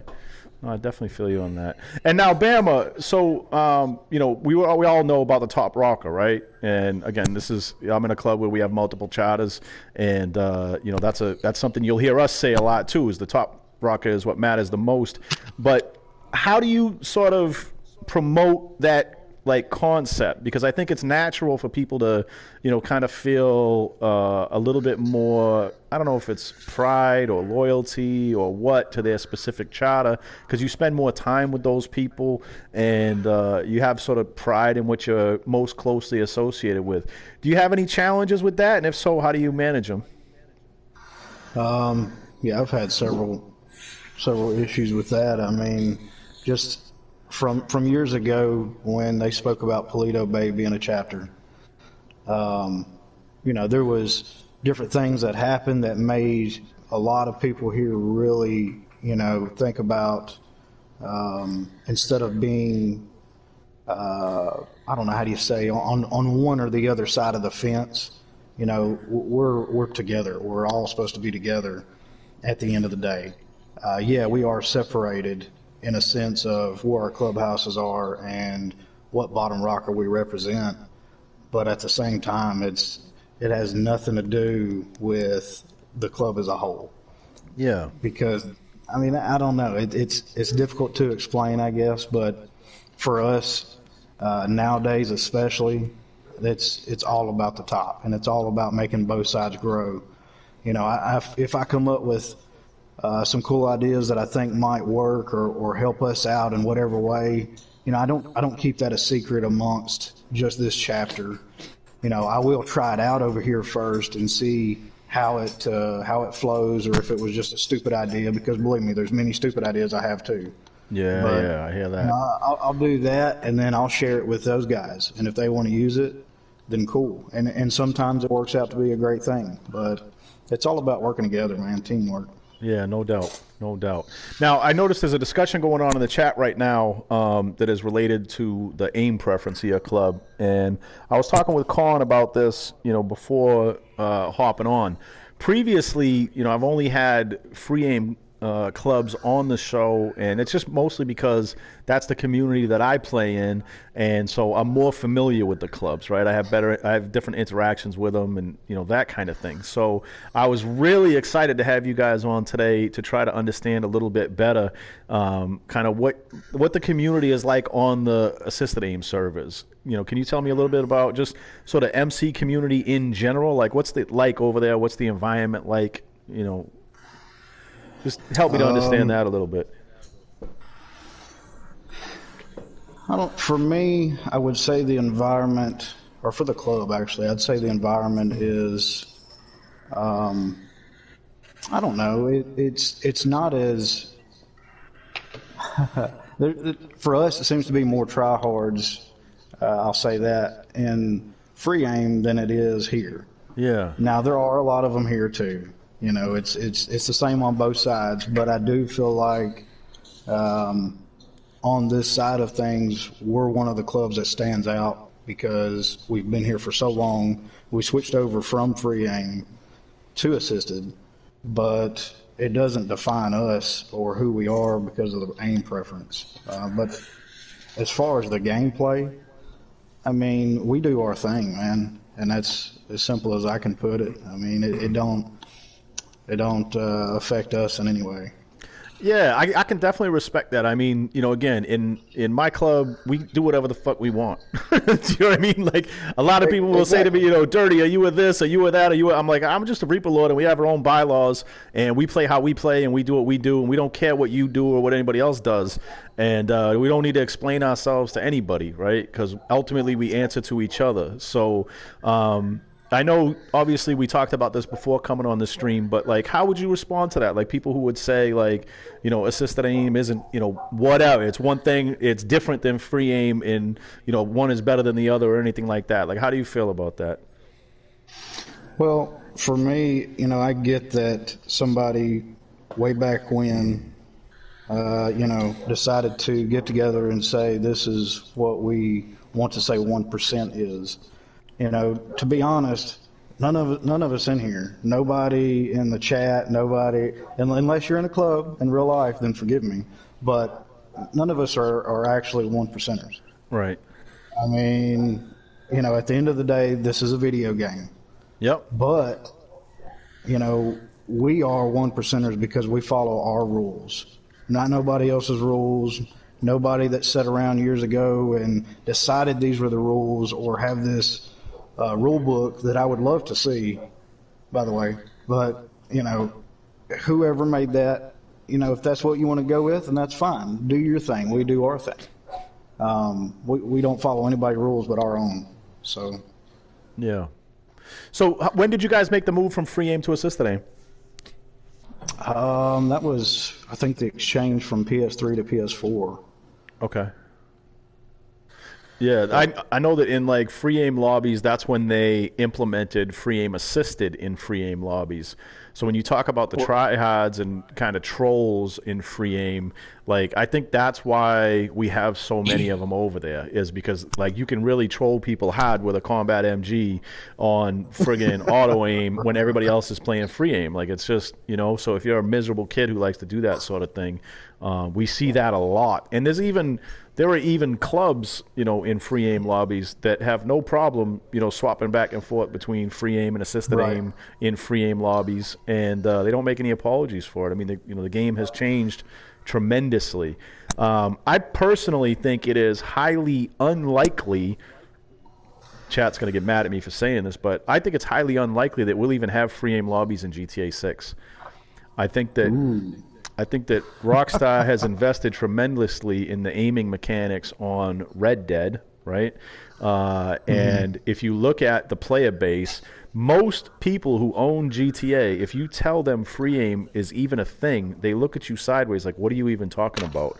Like, there's 100 million copies of GTA have been sold, and I guarantee you 99% of those players are in assisted aim lobbies, and I'll bet you half of those don't even know that you can play in free aim lobbies. So the amount of work and hassle that Rockstar has is dedicated to, like, a few thousand people. Like, I don't know, how many free aimers are out there? Maybe 10,000 people, maybe 20,000, compared to millions of people in assisted aim lobbies. So I think it's very unlikely that we'll even have free aim on GTA 6.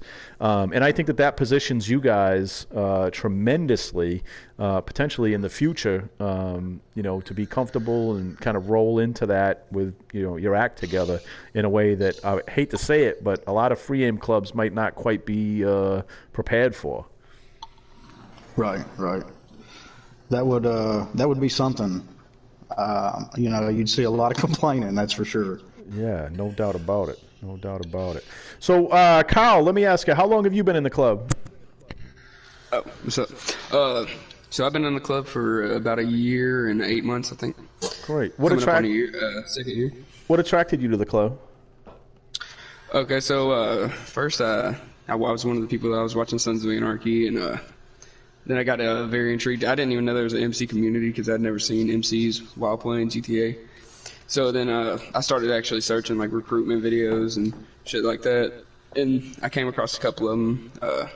But I really liked the Unborns, and also I've only played in auto aim and shit, so that was one of the things that drew me to this club, because I don't know how I would fare in free aim. Not that fighting matters, because I really don't care. I mean, I could have the shittiest KD, and I don't really care.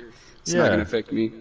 Yeah. But also, I wanted a club with structure that like runs like an actual MC, not just some open crew. Which is the only other club I've been in on GTA was the Open Sons of Anarchy crew for a couple of weeks before I found this one. Yep. And then I've been here ever since. Nice. And now, I'm sorry, Clown, let me ask you. So Kyle mentioned, he is an assistant aim player, but really likes MC lifestyle. Like, how do you reach out as a club to players in the community to try to attract them to your club? When we do, our Facebook stuff and we do our Instagram stuff, a lot of in-game recruiting, that's kind of one of our favorite things to do. Just go through a session and look for someone, particularly, honestly, I think me and Con go for low levels, just to show them our way and see if it appeals to them. And it works, sometimes it doesn't, but that's what prospecting's for. Yeah, for sure. I can kind of see that. So explain why the lower levels sort of make sense. Is it because they're kind of new to the game and they're like moldable? They haven't been, sort of jaded by, the rest of the community and that sort of thing yet? Or what is it about? That's the assumption. Yeah. That's the hope. I mean, I was a low level when I joined. I think I was a 42 or something. Yeah. And I've grown with the club, and I enjoyed the structure. That's what I was looking for. And I think I found the Unborn on Facebook, and they didn't have room in their session for the event they were having. So the next day I came on, and Con got me set up, and that was 2 years ago. So that's outstanding. And so, like, in terms of, again, I had asked before. I think it was. Oh man, I can't remember who told me to hit up the secretaries if you want to join. I think it was Hayes might have said that. Like, what's if somebody is interested in joining, what is the best way? Like, where can they find you? You mentioned Facebook, you mentioned Insta. Like, is it appropriate for them to try to hit you up through there or somewhere else? Yeah, that's the best place. If any one of us finds a prospect, we will get them set up enough to put them in touch with Carl or Assassin in Blaine County. So, that's kind of the way we go is, they can hit up any one of us and we'll lead them to the right place. I got you. Kyle, did you want to say something more on that? Yeah, basically, I mean, any of the social medias work. We are 18 plus. I saw some people in your chat that were asking our age requirement. We're 18 plus. But anything, I mean, you can hit us up on Instagram, even our YouTube videos. Our website has a direct, there's a button on there to take you to the social clubs for each of the prospect crews, and you can request that way, and then I'll get in touch with you. Or you can hit up anybody that's in the club, and they'll direct you, like Clown said, they'll direct you to me. And then I'll go through my whole interview process and little background check and stuff like that. That's perfect. Now, Con, would you mind after this just kind of following up with me with a list of all the links to your various social media and different applications so that when people want to contact you, I can put that down in the description on this video? Yeah, that won't be a problem. That's great. I appreciate that. Now, let me ask you this, Con. Now, so you hit me up. I think some others had hit me up previously, but you hit me up about being on in the cut. What made you want to do that? Like I've talked to you about it a little bit. The first time I seen in the cut, I believe it was early on in my time with the Unborn, and I wanted, like I told Lee, Mr. Lightning, like this is something we need to do. Like I want to be on that. I want to be on that platform. And I know it's super cheesy, but like Lightning said, we a lot of us love real life, true crime essentially. I call it murder porn. So like I love organized crime, mafias, street gangs, MCs. Like I'm a total fanboy of George Christie. All the guys can tell you that. I made a post on Instagram and with a quote by him, and he liked it, and I was like, oh my God, boys, check this shit out. But yeah, so like to me, like the Reaper Lords are the the HA of the MC community. And like you as a staple, like you're like the Sonny Barger, the George Christie. Oh, I got it. No, mute this guy. I don't want to hear that. You make it. No, thank you. I appreciate you saying that, but yeah, no, that. From my point of view, like being on In the Cut is that level. You know what I mean? Yeah. Of that we're being acknowledged for what we do. Yeah. Well, and I want you to know, like, to me, that means like so much. Because again, I think that MCs online are such a strange little group of people that put in so much of themselves and put in so much hard work that definitely, like when I started up this series, one of the things that I wanted to do is give them just a platform. Like I don't have 1 million subscribers or anything like that, but I'm interested in it. And I want to like understand like how other people do this. Like why do we in this community do what we do? And to kind of recognize clubs a little bit, because quite frankly, outside of our little community, nobody gives a fuck, right? Like nobody understands it. They don't care, right? And so I say this to my guys: if you're not weird, you can't be here. Yeah, right. There's something weird about it. I don't know. It's not disrespectful, but it's a unique kind of. It's not. Yeah, it's unique people. Like there's a unique character set of just weirdos that like will do this. We're all weird. Yeah, for sure. That's what it is. For sure. But yeah, I'm glad that there are guys like you out here, though. Seriously, that can be level-headed and want to explore all this. I mean, that's great. It really is. If you think I'm level-headed, you did not see my stream last night. I was about a half a bottle of Jameson deep and should not have been anywhere near about the MC community. You know what I mean? Like, yeah. I guess that's where I'm coming from. No, I get it. Well, listen, so what else would you like me to know about Vespucci Beach? Like, I think one of the things that's really important for people who are going to see this later, they're going to be looking at this. Some of them are going to listen. I mean, we've been doing this now for an hour and a half. There are people who are going to listen all the way to this point. And like I say, a lot of the clubs that have been on in the past, end up getting a lot of applications and a lot of interest from people who may want to join because they kind of have had a chance to hear you in your own words express who you are, what you're about. And so there is an opportunity here to kind of put that out there. What would you want to say about that, Bama? For anybody who's thinking about maybe joining, what what would you want them to know about your club and who you guys are as people? Man, I know you said earlier to somebody about not saying brotherhood. Yeah. But it's what it all boils down to. Yeah. If that's not what you're in it for, you'll never make it here. If that is what you're looking for, then we're your guys, because that's what we do here and that's who we are. Not just Vespucci, Blaine County as well. Outstanding. Can I touch on the brotherhood? Please do. Absolutely.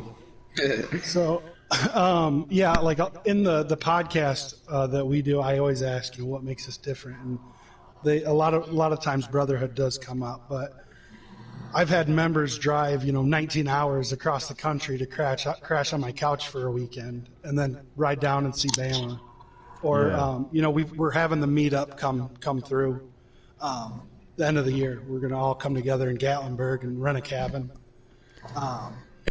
That's very Prodigy. cool. He showed up at a member's wedding dressed in denim on denim. No. Yeah. That's his signature. Yeah. We are all brothers. We love each other. I'm friends with one of the members' moms on Facebook, and she hits me up. Most of the guys are friends with my old lady, and they chat. Carl was in a relationship with my old lady on Facebook for about 5 minutes. I actually gave that same member's mom Excellent on gym workouts recently. She messaged me asking about diet plans and gym workouts, so I helped her out where I could. That is very cool. D-Rock and I have been friends. D-Rock and I have been friends in real life for like 15 years. Wow. Yeah, you just met up with Hatebreed recently. Yep. So we are tight knit. We are brothers. Like I talk to these guys more than I talk to anybody, in my life. Yeah. Either it's Facebook, like I Facebook video chat with some of them. Phone calls. Bama calls me like once a week, and it's not game related. Yep. And now, so let me ask you another question. So this is kind of an interesting dynamic. Like one of the things that I talk with our new members a lot about is the feeling of sort of being an outsider almost. It's like you work so hard to get into the club, right? And you hear all of this talk about brotherhood and this many years and that many years. And like, so you bust your ass to get in, and then you get in, and then you kind of look around and you're like, wait, I don't feel like a brotherhood. I feel like these people all know each other better than I know them, and they all know where they all fit in. Do you ever have any challenges like that with new patches? Because you guys have all been together for so long and have so many close bonds. Like, do you find it sometimes challenging for new members to come in and kind of get in where they fit in? Yeah, can I say something with that? I guess something to say. Go ahead, Carl. I'll go on it now. Yeah, I was gonna say, for some people, I think it's easier. Like if you have to be close with the prospects you come up with, basically like a good buddy with the guys that you come in with. So once you get in together, you got some people that they're also going through the same thing you are, that type of shit. Yeah.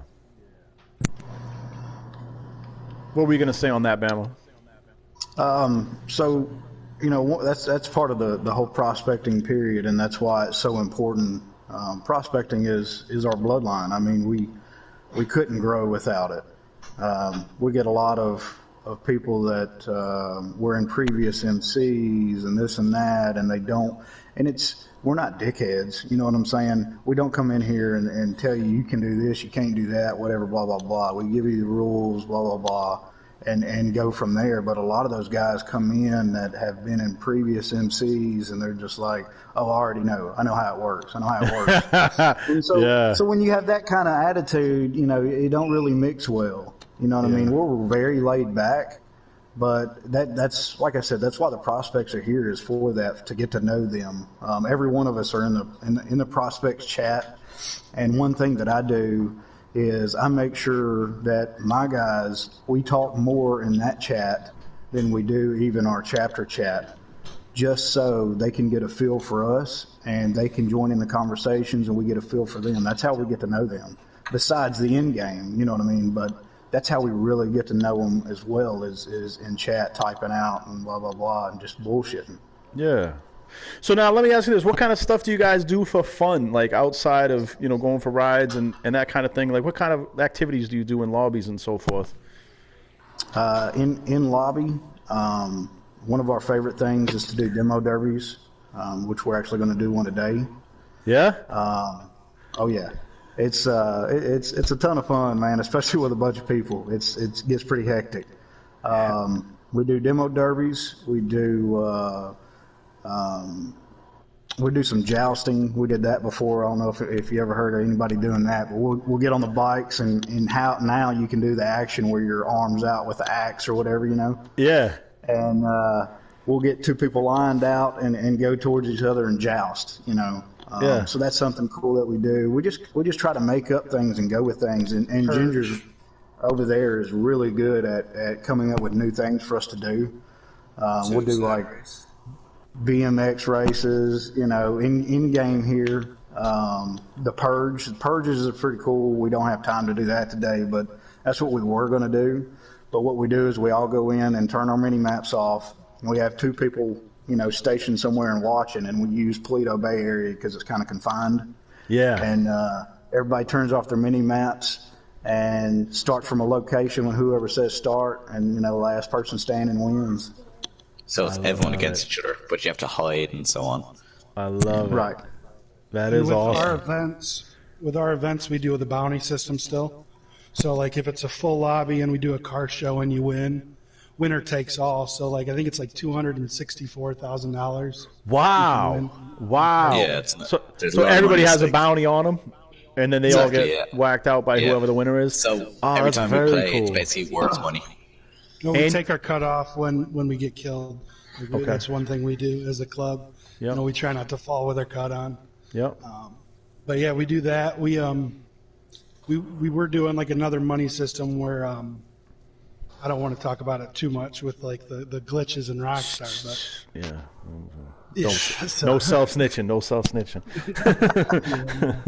But yeah, so we do different things like that. Like Ginger said, like Ginger is like the mastermind with all the events. But with me being treasurer, I'm starting to get into it, and we do different things. And we look for different things to do that keeps the boys interested, you know. So like we did the podcast. We do a lot of filming. One of my favorite things to do is do movies. Yeah. Right now we got a big project in the works. I don't want to spill too much, but we've been working on it since like October. Wow. Okay. So that's going to come out. I wrote a short story that we're in the works with making it into a comic book. It's like 9 chapters long. How important is it having those like other creative outlets in terms of keeping people engaged and active? I mean, it's a huge thing, you know. Like over the years, there's been guys that this club has had thousands of members. I guarantee it, you know. Yeah. And they'll start falling off, you know. And that's why we did the North Yankton, so they can still be here. But you gotta keep it moving. This game's how old, you know. We gotta find something to keep everybody entertained, or you're gonna lose interest. Yeah, for sure. Well, I gotta say, this has just been so great for me to get to learn from you guys and understand your club better and how you guys operate better. Just so much respect for the way that you guys are doing it, and that you can still get so many guys out this deep into the game and share that similar mentality and that pride that you have in your club. It really shines through all of you guys. So I really appreciate, again, you guys coming on and sharing so much information with us.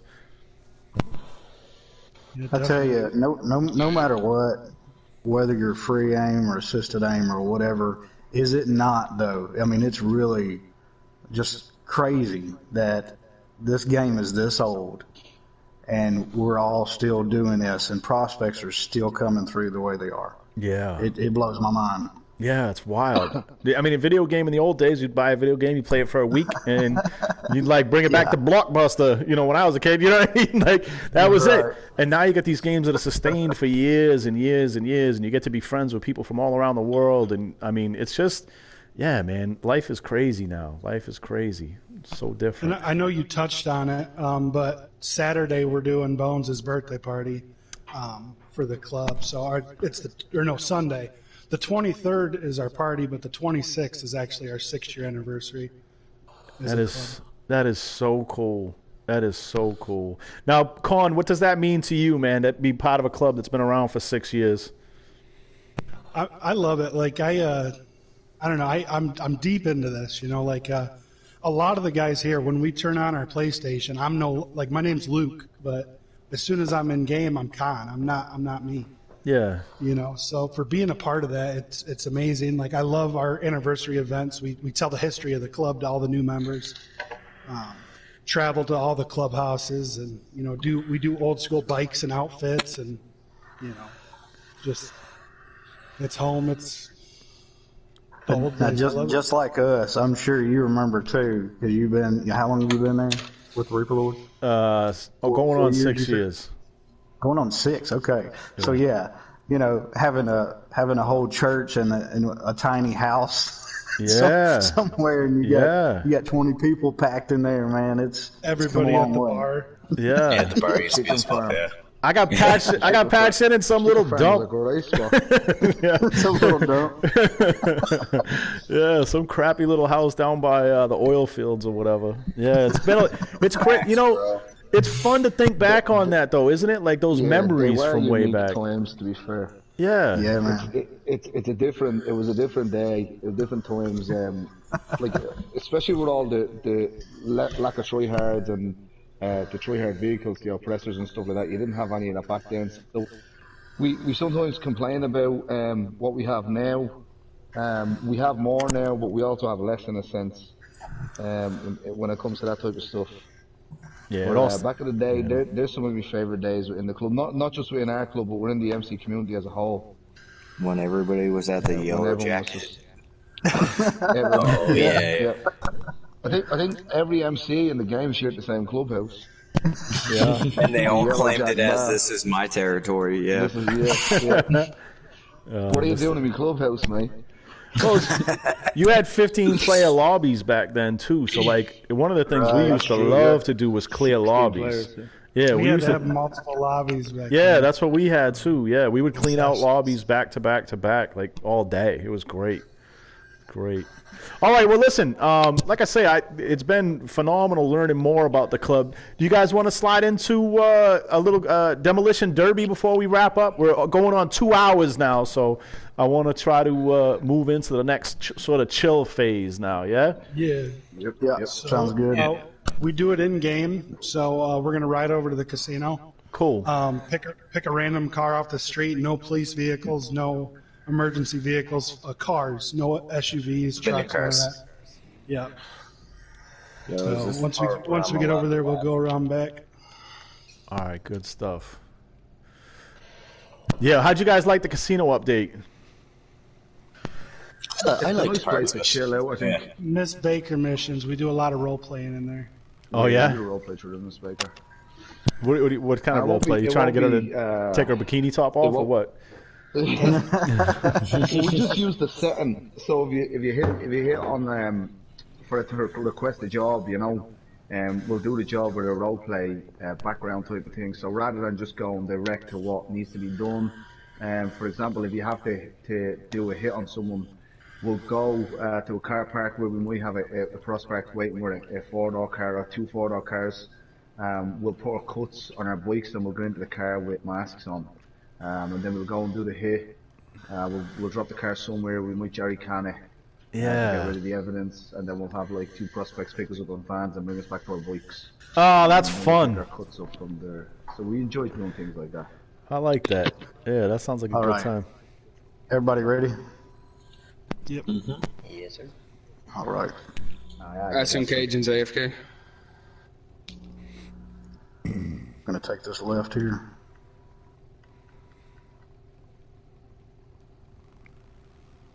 Stay straight. Where's that car? Oh, what the? This dude is tripping. He was. On the road. He was. Take this right. This dude was stopped, and then as soon as I drove by, he decided to like accelerate out and attack me. Look twice, save a life. You knew you were from freeaim. Wow. He came from freeaim. Oh man, I bet that dude has assisted aim though. He looked like a FAA player to me. All right, I gotta. Months left. I'm gonna lose these cops, and then I'll catch up with you guys. Hi, Don't pull in Bahamas because Doherty's back there. I'm gonna ride slow. Everybody just take it slow. Thank you. Yeah, I'm just trying to lose these cops real quick. I don't want to bring any drama to the ride. All good, man. This is why I don't ride with people in real life either. I'm always like getting distracted.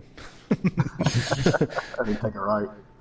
So seeing a couple of bikes that you had on your Instagram, are they? Do you just rent bikes when you go places, or like do you have your own bike or your own, multiple of bikes? Or yeah, no, I have my own bike. I mean, my personal scoot is a Softail, and but I travel a ton for business, and so normally most cities I go to, like if the weather's bad or whatever, I just rent a car. But if I'm going to a place that has nice weather, particularly if it's cold where I live, I'll rent a bike. So like, if I'm in like Miami in December, where I live, there's a foot of snow on the ground.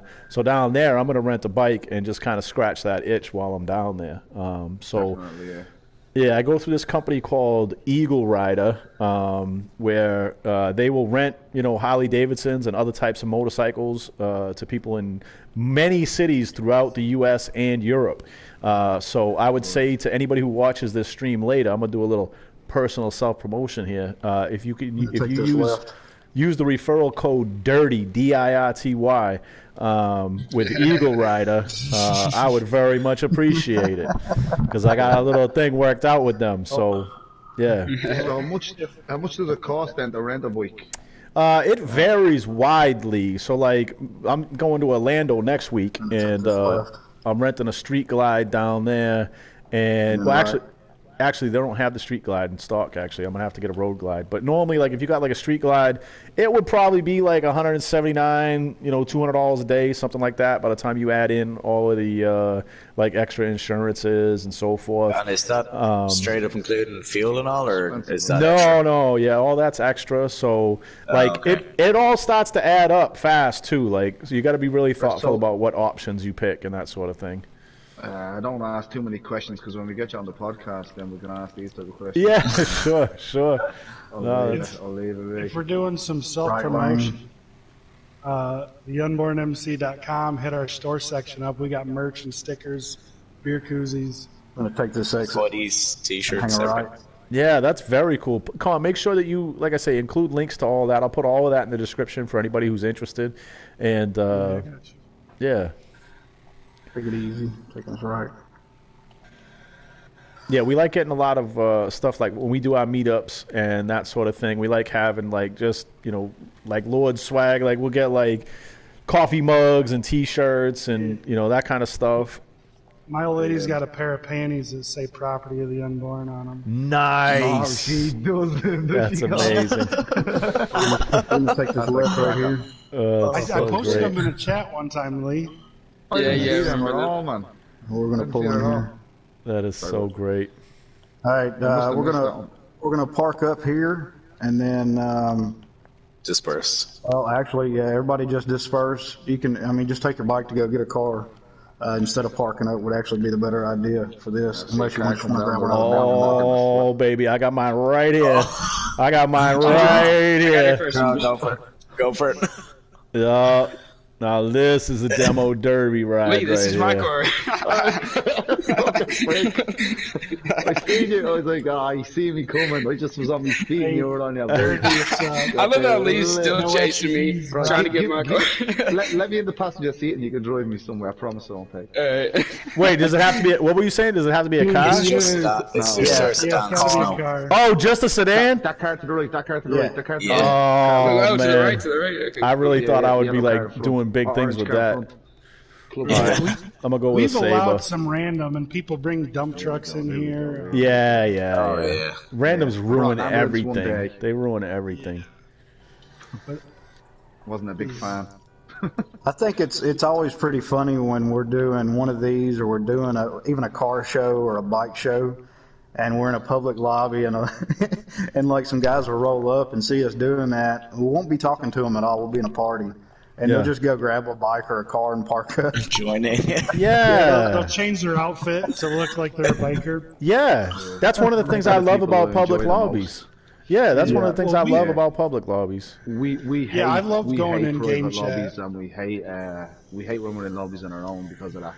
There's just there's no adventure there if you're in a lobby by yourself. You know. All right, you gotta come around here, right here. Yeah, this is what I've had people say to me before, like, "Oh, you're hiding in a private lobby."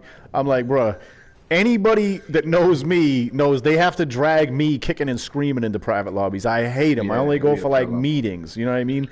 I love being out here where it's crazy, and like you say, you'll be doing a ride and people will go and change their clothes to dress up like bikers and fall right in behind you on a ride. Stuff like that's amazing, you know? I'll come and get you on the podcast that's coming out next week, we talk about one of our game chat times, and there was a dude that didn't speak English, so he was using a voice change or voice, like some kind of speaking thing. This was funny. He was talking shit to us. Like he kept saying, "I'm shitting myself," and it's in a robot voice. Yeah. So I'm shitting myself. I'm shitting myself. I'm shitting myself. I'm shitting myself. I do that, I've been doing that since PlayStation 3 with Google Translate.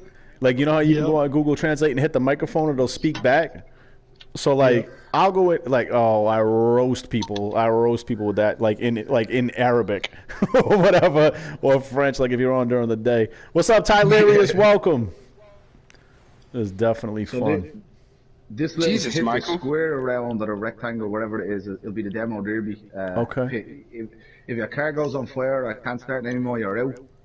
You have to try and clear from the center. And then there's no bullets, no bombs, it's all just crashing. If you want to make it a little bit more fun, going into first person adds that little bit of I like enjoyment. I like it. You can mix between both just so the viewers can see both. What the hell is Sharkin? Outstanding. Just so to make sure we don't get any cops, I'm just going to count down whenever we get ready here in just a second. But yeah, he just went over everything. Everybody mostly here should know the rules. No bombs, no anything like that. If your car catches on fire, pull it out. You're done. If for some weird reason you hit someone so hard and you go out and your car still works, you can come back in and get it. Nice. As long as your car works. As long as your car works. Car works, yeah. Very cool. Very cool. Hey, let me get some hashtag in the cuts in the chat. I want to see who's still active, who's still watching. All right, this is dope. I'm ready for this. I haven't done one of these in a long time. If everybody ready, go and shoot it. I'm just going to count down. Everybody ready? Yeah, go ahead. Well, not everyone's in the party. Oh, yeah. They'll see. I'll just throw... Don't throw a bomb. Don't throw a bomb. No, I'm just going to do a flare. I'm going to do a flare if you have a flare. Yeah, I got it. Do you have a flare? All right. Yeah, I got it. How many bikers does it take to get a demo derby going? There it goes. Go. Does that go? Yep. Yeah, they would have seen once we all start driving. Yeah. Oh! I just got flipped immediately. Oh hell yeah! All right, now I'm looking for the lurkers. I'm looking for the ones that lay back in the cut, try to stay out of the mix. Yeah, trying to save their car. Oh, Jesus. People always think they're great going for the muscle cars, and I have a muscle car now. What is this? Usually the weakest. A limo? Who brought this in? Oh, that's funny. Oh hell no! I'm out of here. I'm out of here. He's our resident. I got you, Shaq man. I'm gonna help you out. I'm trying to. I'm going to... There you go. Yeah, I'm trying to like get him free. I promise. Oh, this is bad. This is all bad. I'm out of here. I gotta get out of here. Y'all need to be. He's out. He's out. There's another game mode. in the limo. I just hit you with that old tail whip. He asked me in chat, and I was like, fuck it. Fine. On one of your streams, Dirty, I mentioned a new game mode. It's called Resurrection. Have you played that yet? Nah. So that one's really fun. It's essentially dodgeball. Okay. So like, if you get killed, you're out. But if your teammate gets a kill, you come back in. Oh, nice. Yeah, So I like that. Playing that pretty hard for a while. I like that. Yeah. I gotta stay away from that. Game mode, or did you just something you made up? That was one of the double money a couple weeks ago. I don't even know. What's the name of it? Resurrection. I gotta be honest, I'm like the most lame GTA player of all time. Same for Red Dead. Like I just play open lobbies. Like that's all I do. Oh, I'm the same, man. Yeah, I do nothing else. Yeah, I never have any. Shark loves a few game modes every now and again, and he'll ask you, be like, "Do you want to play this game mode?" But you'll have to get him to explain it before you agree to play it. Yeah. Now we'll have like I'll see a car drive by and I'll be like tripping out like, what is that thing? Where did that come from? And people will be like, they added that like 2 years ago. Like it's been in the game forever. I have no clue. Well, that's the car that was on the podium last week. I was all excited about it. Yeah. And then Bam was like, "Nah, I got one of them." That came out on PS3, funny. I think. That's funny. Yeah. I'm dead serious. I think that came out on PS3. Yeah. Every time I go in the clothing store, it's nothing but like yellow stars on everything because I haven't like looked at a mask or a hat or a shirt and like because I wear one outfit. So, I noticed in the chat somebody mentioned like, why did we switch between our colors? Because that was Gunslinger. Shout out to Gunslinger. Over on Xbox. Yeah, he's all right. He's a friend of ours. We were blue and yellow. Toledo Bay was blue, and Blaine County was yellow. And we thought it was a great idea at the time, to rep, our set. Some of us. But that's how it be, though. Some people thought it was a good idea. And that's the thing with the club is like everything is voted on. So like, majority passed it, so it went in. Yep. And it became more of like blue's better or yellow's better. So we decided we tweaked our patch a little bit and then went with the orange. We voted on orange. That's where that came from. Very cool. My thought on it was the same as like real life clubs. Your patch should be the same throughout the whole club. Maybe the bottom rocker changes depending on state and charter. So for me, I always wanted the patch to be the same in every charter, but the bottom rocker would be the only thing that would be different. Like real life clubs do. So that was my big issue. My biggest reason for doing the two colors, I'll admit I voted yay on it, because back then our prospects just said prospects, and we didn't think about just putting the bottom rocker as our location. Yeah. So we're like, yeah, we'll just change the color. So the prospects, if they're blue, they're with them. If they're yellow, they're with them. It would have made it easier if we'd have just put. You know, I gotcha. Yeah. Yeah, for Look at us. the amount of car parts on the floor. I know I love how dusty it is. Like it's like it feels authentic. Like this is a legit. Man, in first person. In first person. Oh no, not yet. I got to do that. Oh, yeah, this is a whole different thing. Hey, where's my door at? Yeah, this is way more intense. Oh man, I wish this would be fun on PC. They would make this like the Warriors, where you could spray paint on shit. Yeah, Imagine if you could spray paint on your car. You know? Yeah, I suggested that to Rockstar a long time ago, like that they allow us to like tag our like neighborhoods and stuff like that. Yeah, Man. Yeah, that'd be sweet. That's another thing we do. Like, there's those. I don't get why they took out the health options either, like the working out and stuff from San Andreas. You know, that's what like I'm saying. And, you know, Like, you they're can't small feel details, up but they're here, funny. that'd be cool. I want a fat dude. You know. Yeah. Wait a minute, is that an NPC car? Is that chrome Mustang with ground effects? Whoever's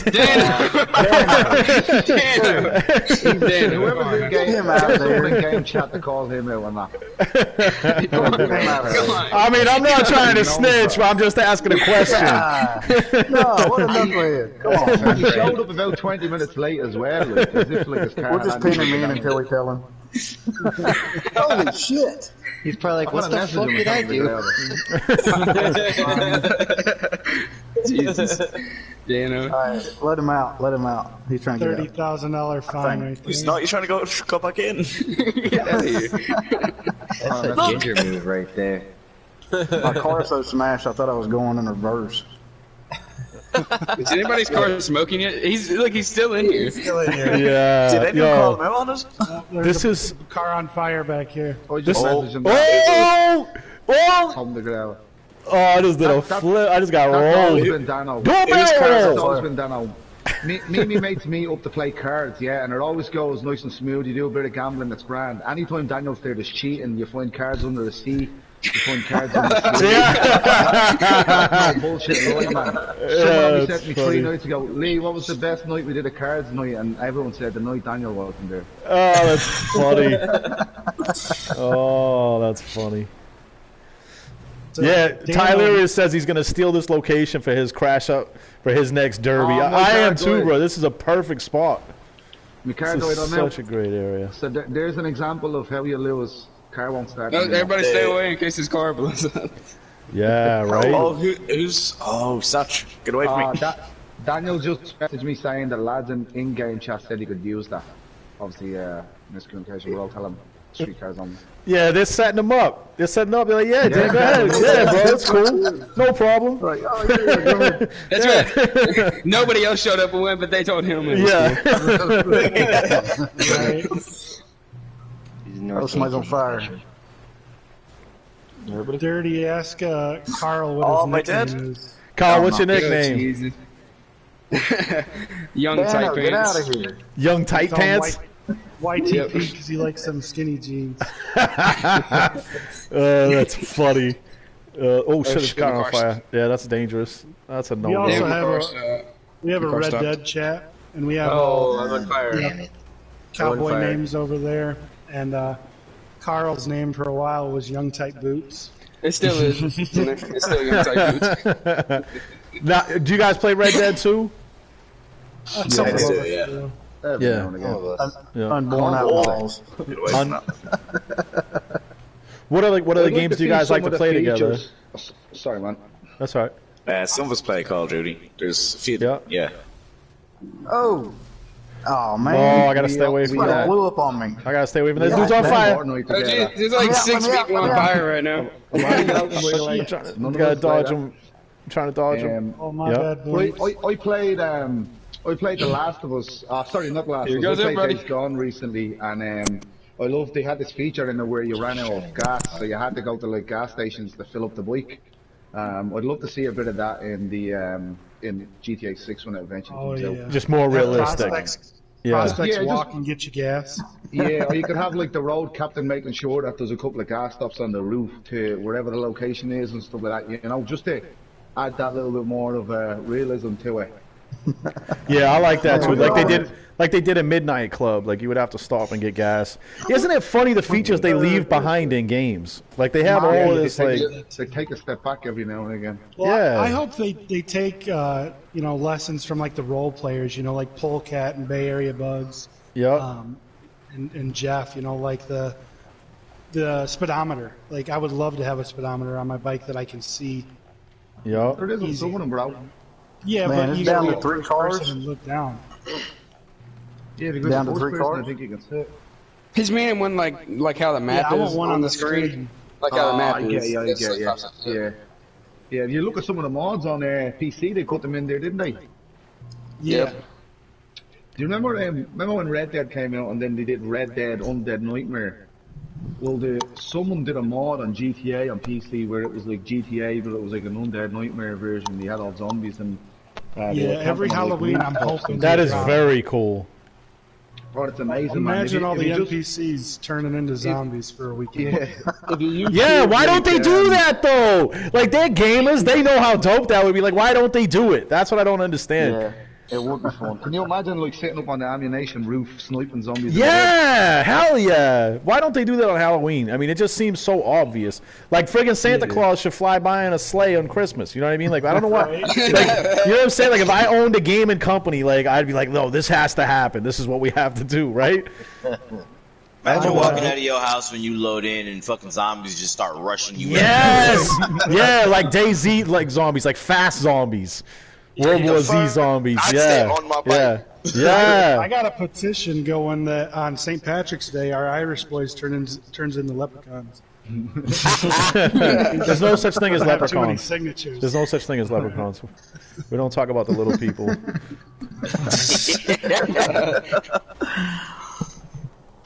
Oh, man. I'm trying to think of other shit I seen in the chat. People were asking questions. I can't remember what they were. Yeah, if you guys still in the chat, if you have any questions, feel free to throw them out there. We're just messing around at this point. This is just kind of, I like to wrap these up like on like a chill note, just having fun and goofing around. Give people a chance to like see how you guys get down, like just when you're relaxing. I did see one about females in the club. Oh yeah, do we have our ladies? We have allowed female players, male characters. Okay. And then for the ladies that want to play, it's not so much anymore, but we used to do it. Now it's for like Bama's old lady in real life. She plays. So we have a property crew. Okay. So it's the property of the unborn. You know, Bama's old lady's in there. I think somebody else's. I can't remember whose. Chris's old lady was in there at one stage, wasn't she? Yep. So we do that, you know, and that's just for members, real life wives and girlfriends. Yep. I think Clem, was your old lady in there as well at one stage? No. Unfortunately, I can't get her to get one. Nah, me and my missus, when we were about probably 18 and GTA 4 was a thing, we used to play GTA 4 all the time. And if you remember, you used to have to rank up by stars. So I was like the 10 stars because I was addicted, and she was at like 8, but she was slowly getting better than me. And then I started getting a little bit worried about it, because it was all about like fucking fighting over there, the TDMs and stuff like that. There was no real kind of free aim lobby. There was, but it wasn't in depth. And then she stopped playing by the time GTA 6 came out, or GTA 5 came out. So I reckon having her in here would have been cool, but she kind of gave up on it then. My old lady gives me shit, but she likes World of Warcraft. Oh, that's funny. It's like, role play stuff. That's so weird. Let me climb on this hopper. Let me go be a goblin. I never played World of Warcraft, but I always liked the idea of it. I still don't think I could get into it though, but it does look alright. You could have a laugh on it, like. Yeah. I just like it laid too much to play that. Hashtag nerds leave. But somebody asked about how long we've been active. So yeah, it's 6 years next Wednesday. Damn, Hayes. That is such a big accomplishment. Oh no, get out of this. Get out of this. This is my fault. Why is it not dropping for me? If you go to the crew page on Social Club, like our Blaine County, that one showed how long it was, but it was hacked at one time. Somebody took it over. This is bullshit. It won't drop for me. Yeah, it's crazy that they allow that to happen so easily on Social Club. And the funny thing was, I messaged Social Club to try get them to give the crew page back, and they're like, I'll just make another one. I was like, you don't understand how much. That's right. You can't just yeah, make that's right. another one, you know? Yeah, that's right. Yeah, they could care less too. They're just like, whatever. Well, and the guy that did it, I was like, you know, Bama actually ended up talking to him, and I kind of wish Bama had spoke to him before I did, because I was fuming. So I was having proper arguments with him, where Bama was more level-headed, and the fella was like, I wish Bama had spoke to me before I deleted it on you. Yeah, he was actually going to give it back to me, but he deleted it. I can tell you, like, so we talked about like some of the people that I know that work for the company, and that has always come in handy for us.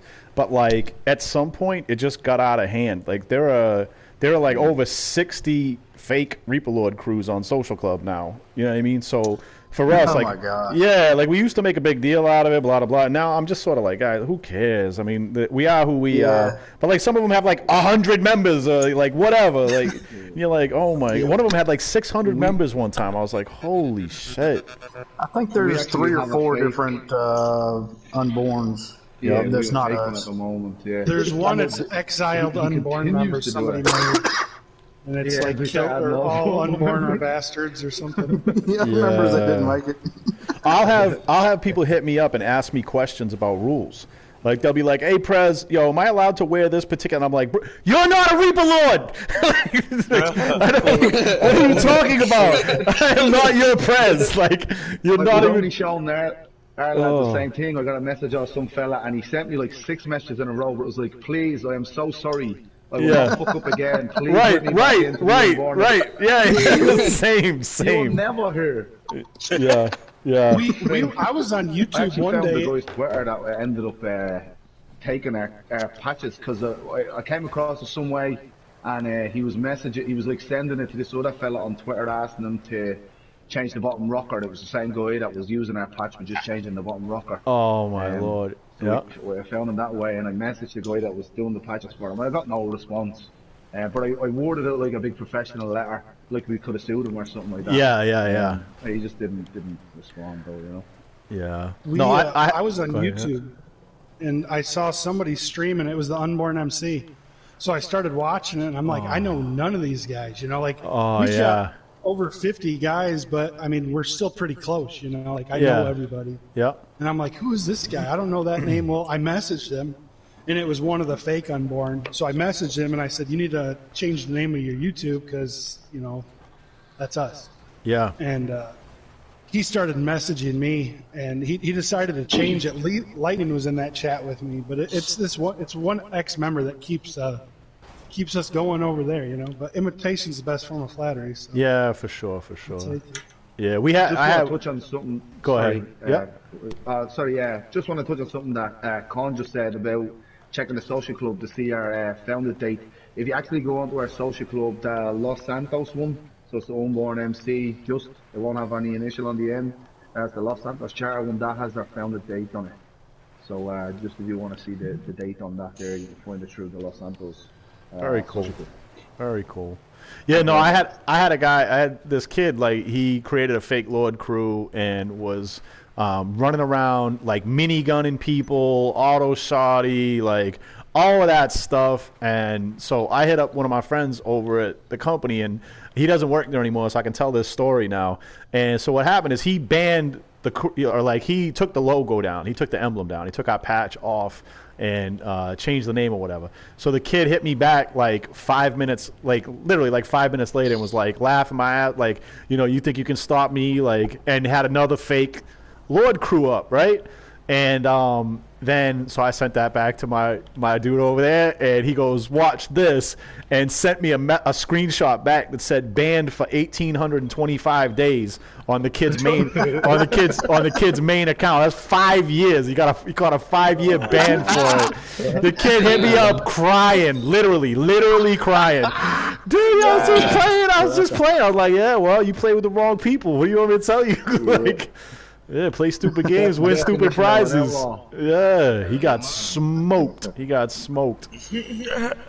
Another thing I seen in the chat was, how do we keep going so long? All our officers, like our presidents, they know when it's time to step down.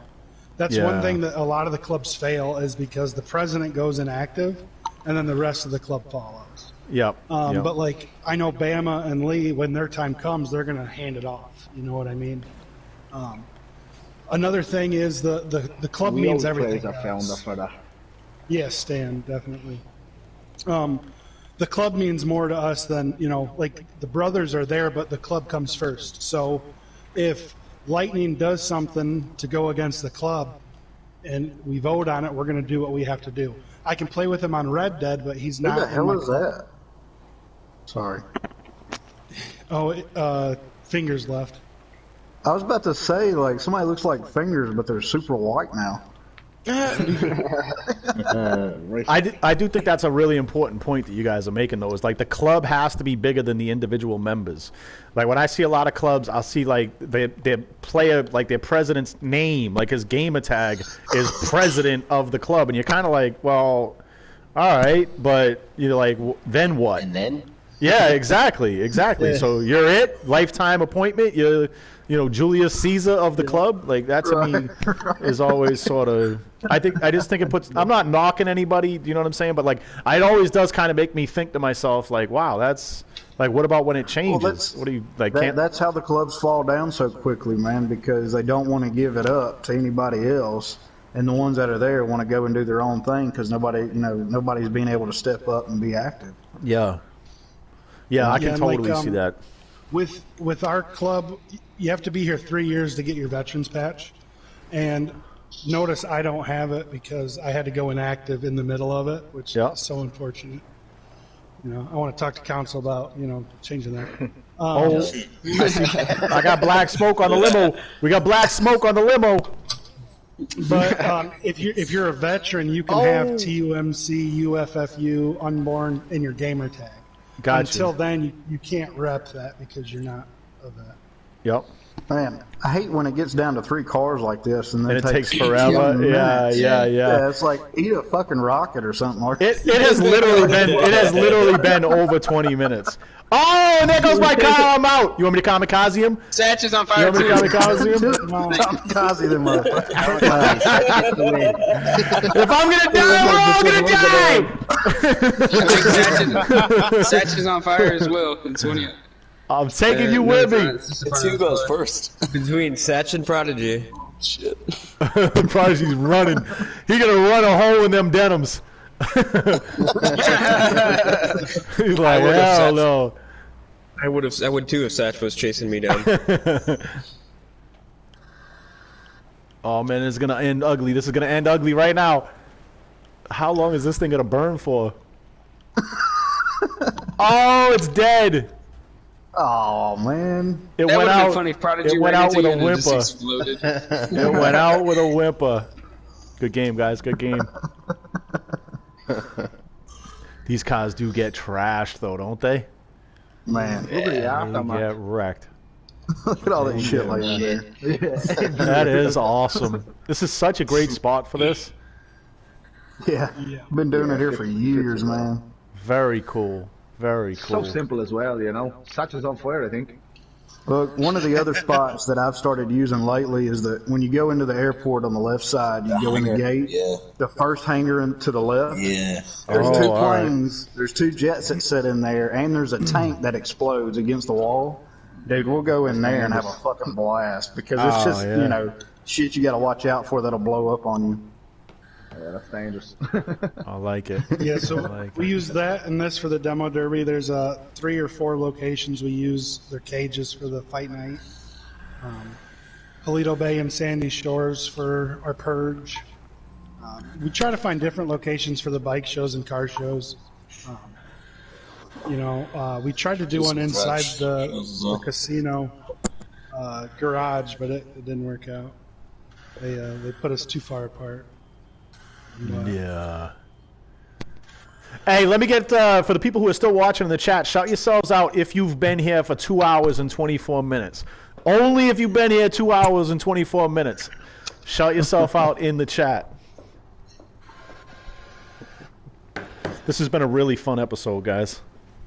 Good, man. I'm glad you enjoyed it. Yeah, I really did. I really did. I love what you guys are doing. Like I say, 6 years is it's such a long time, and I know how hard it is to hold the club together over that period of time. So just mad respect for you guys and what you've been able to accomplish and the way you've been able to hold this together.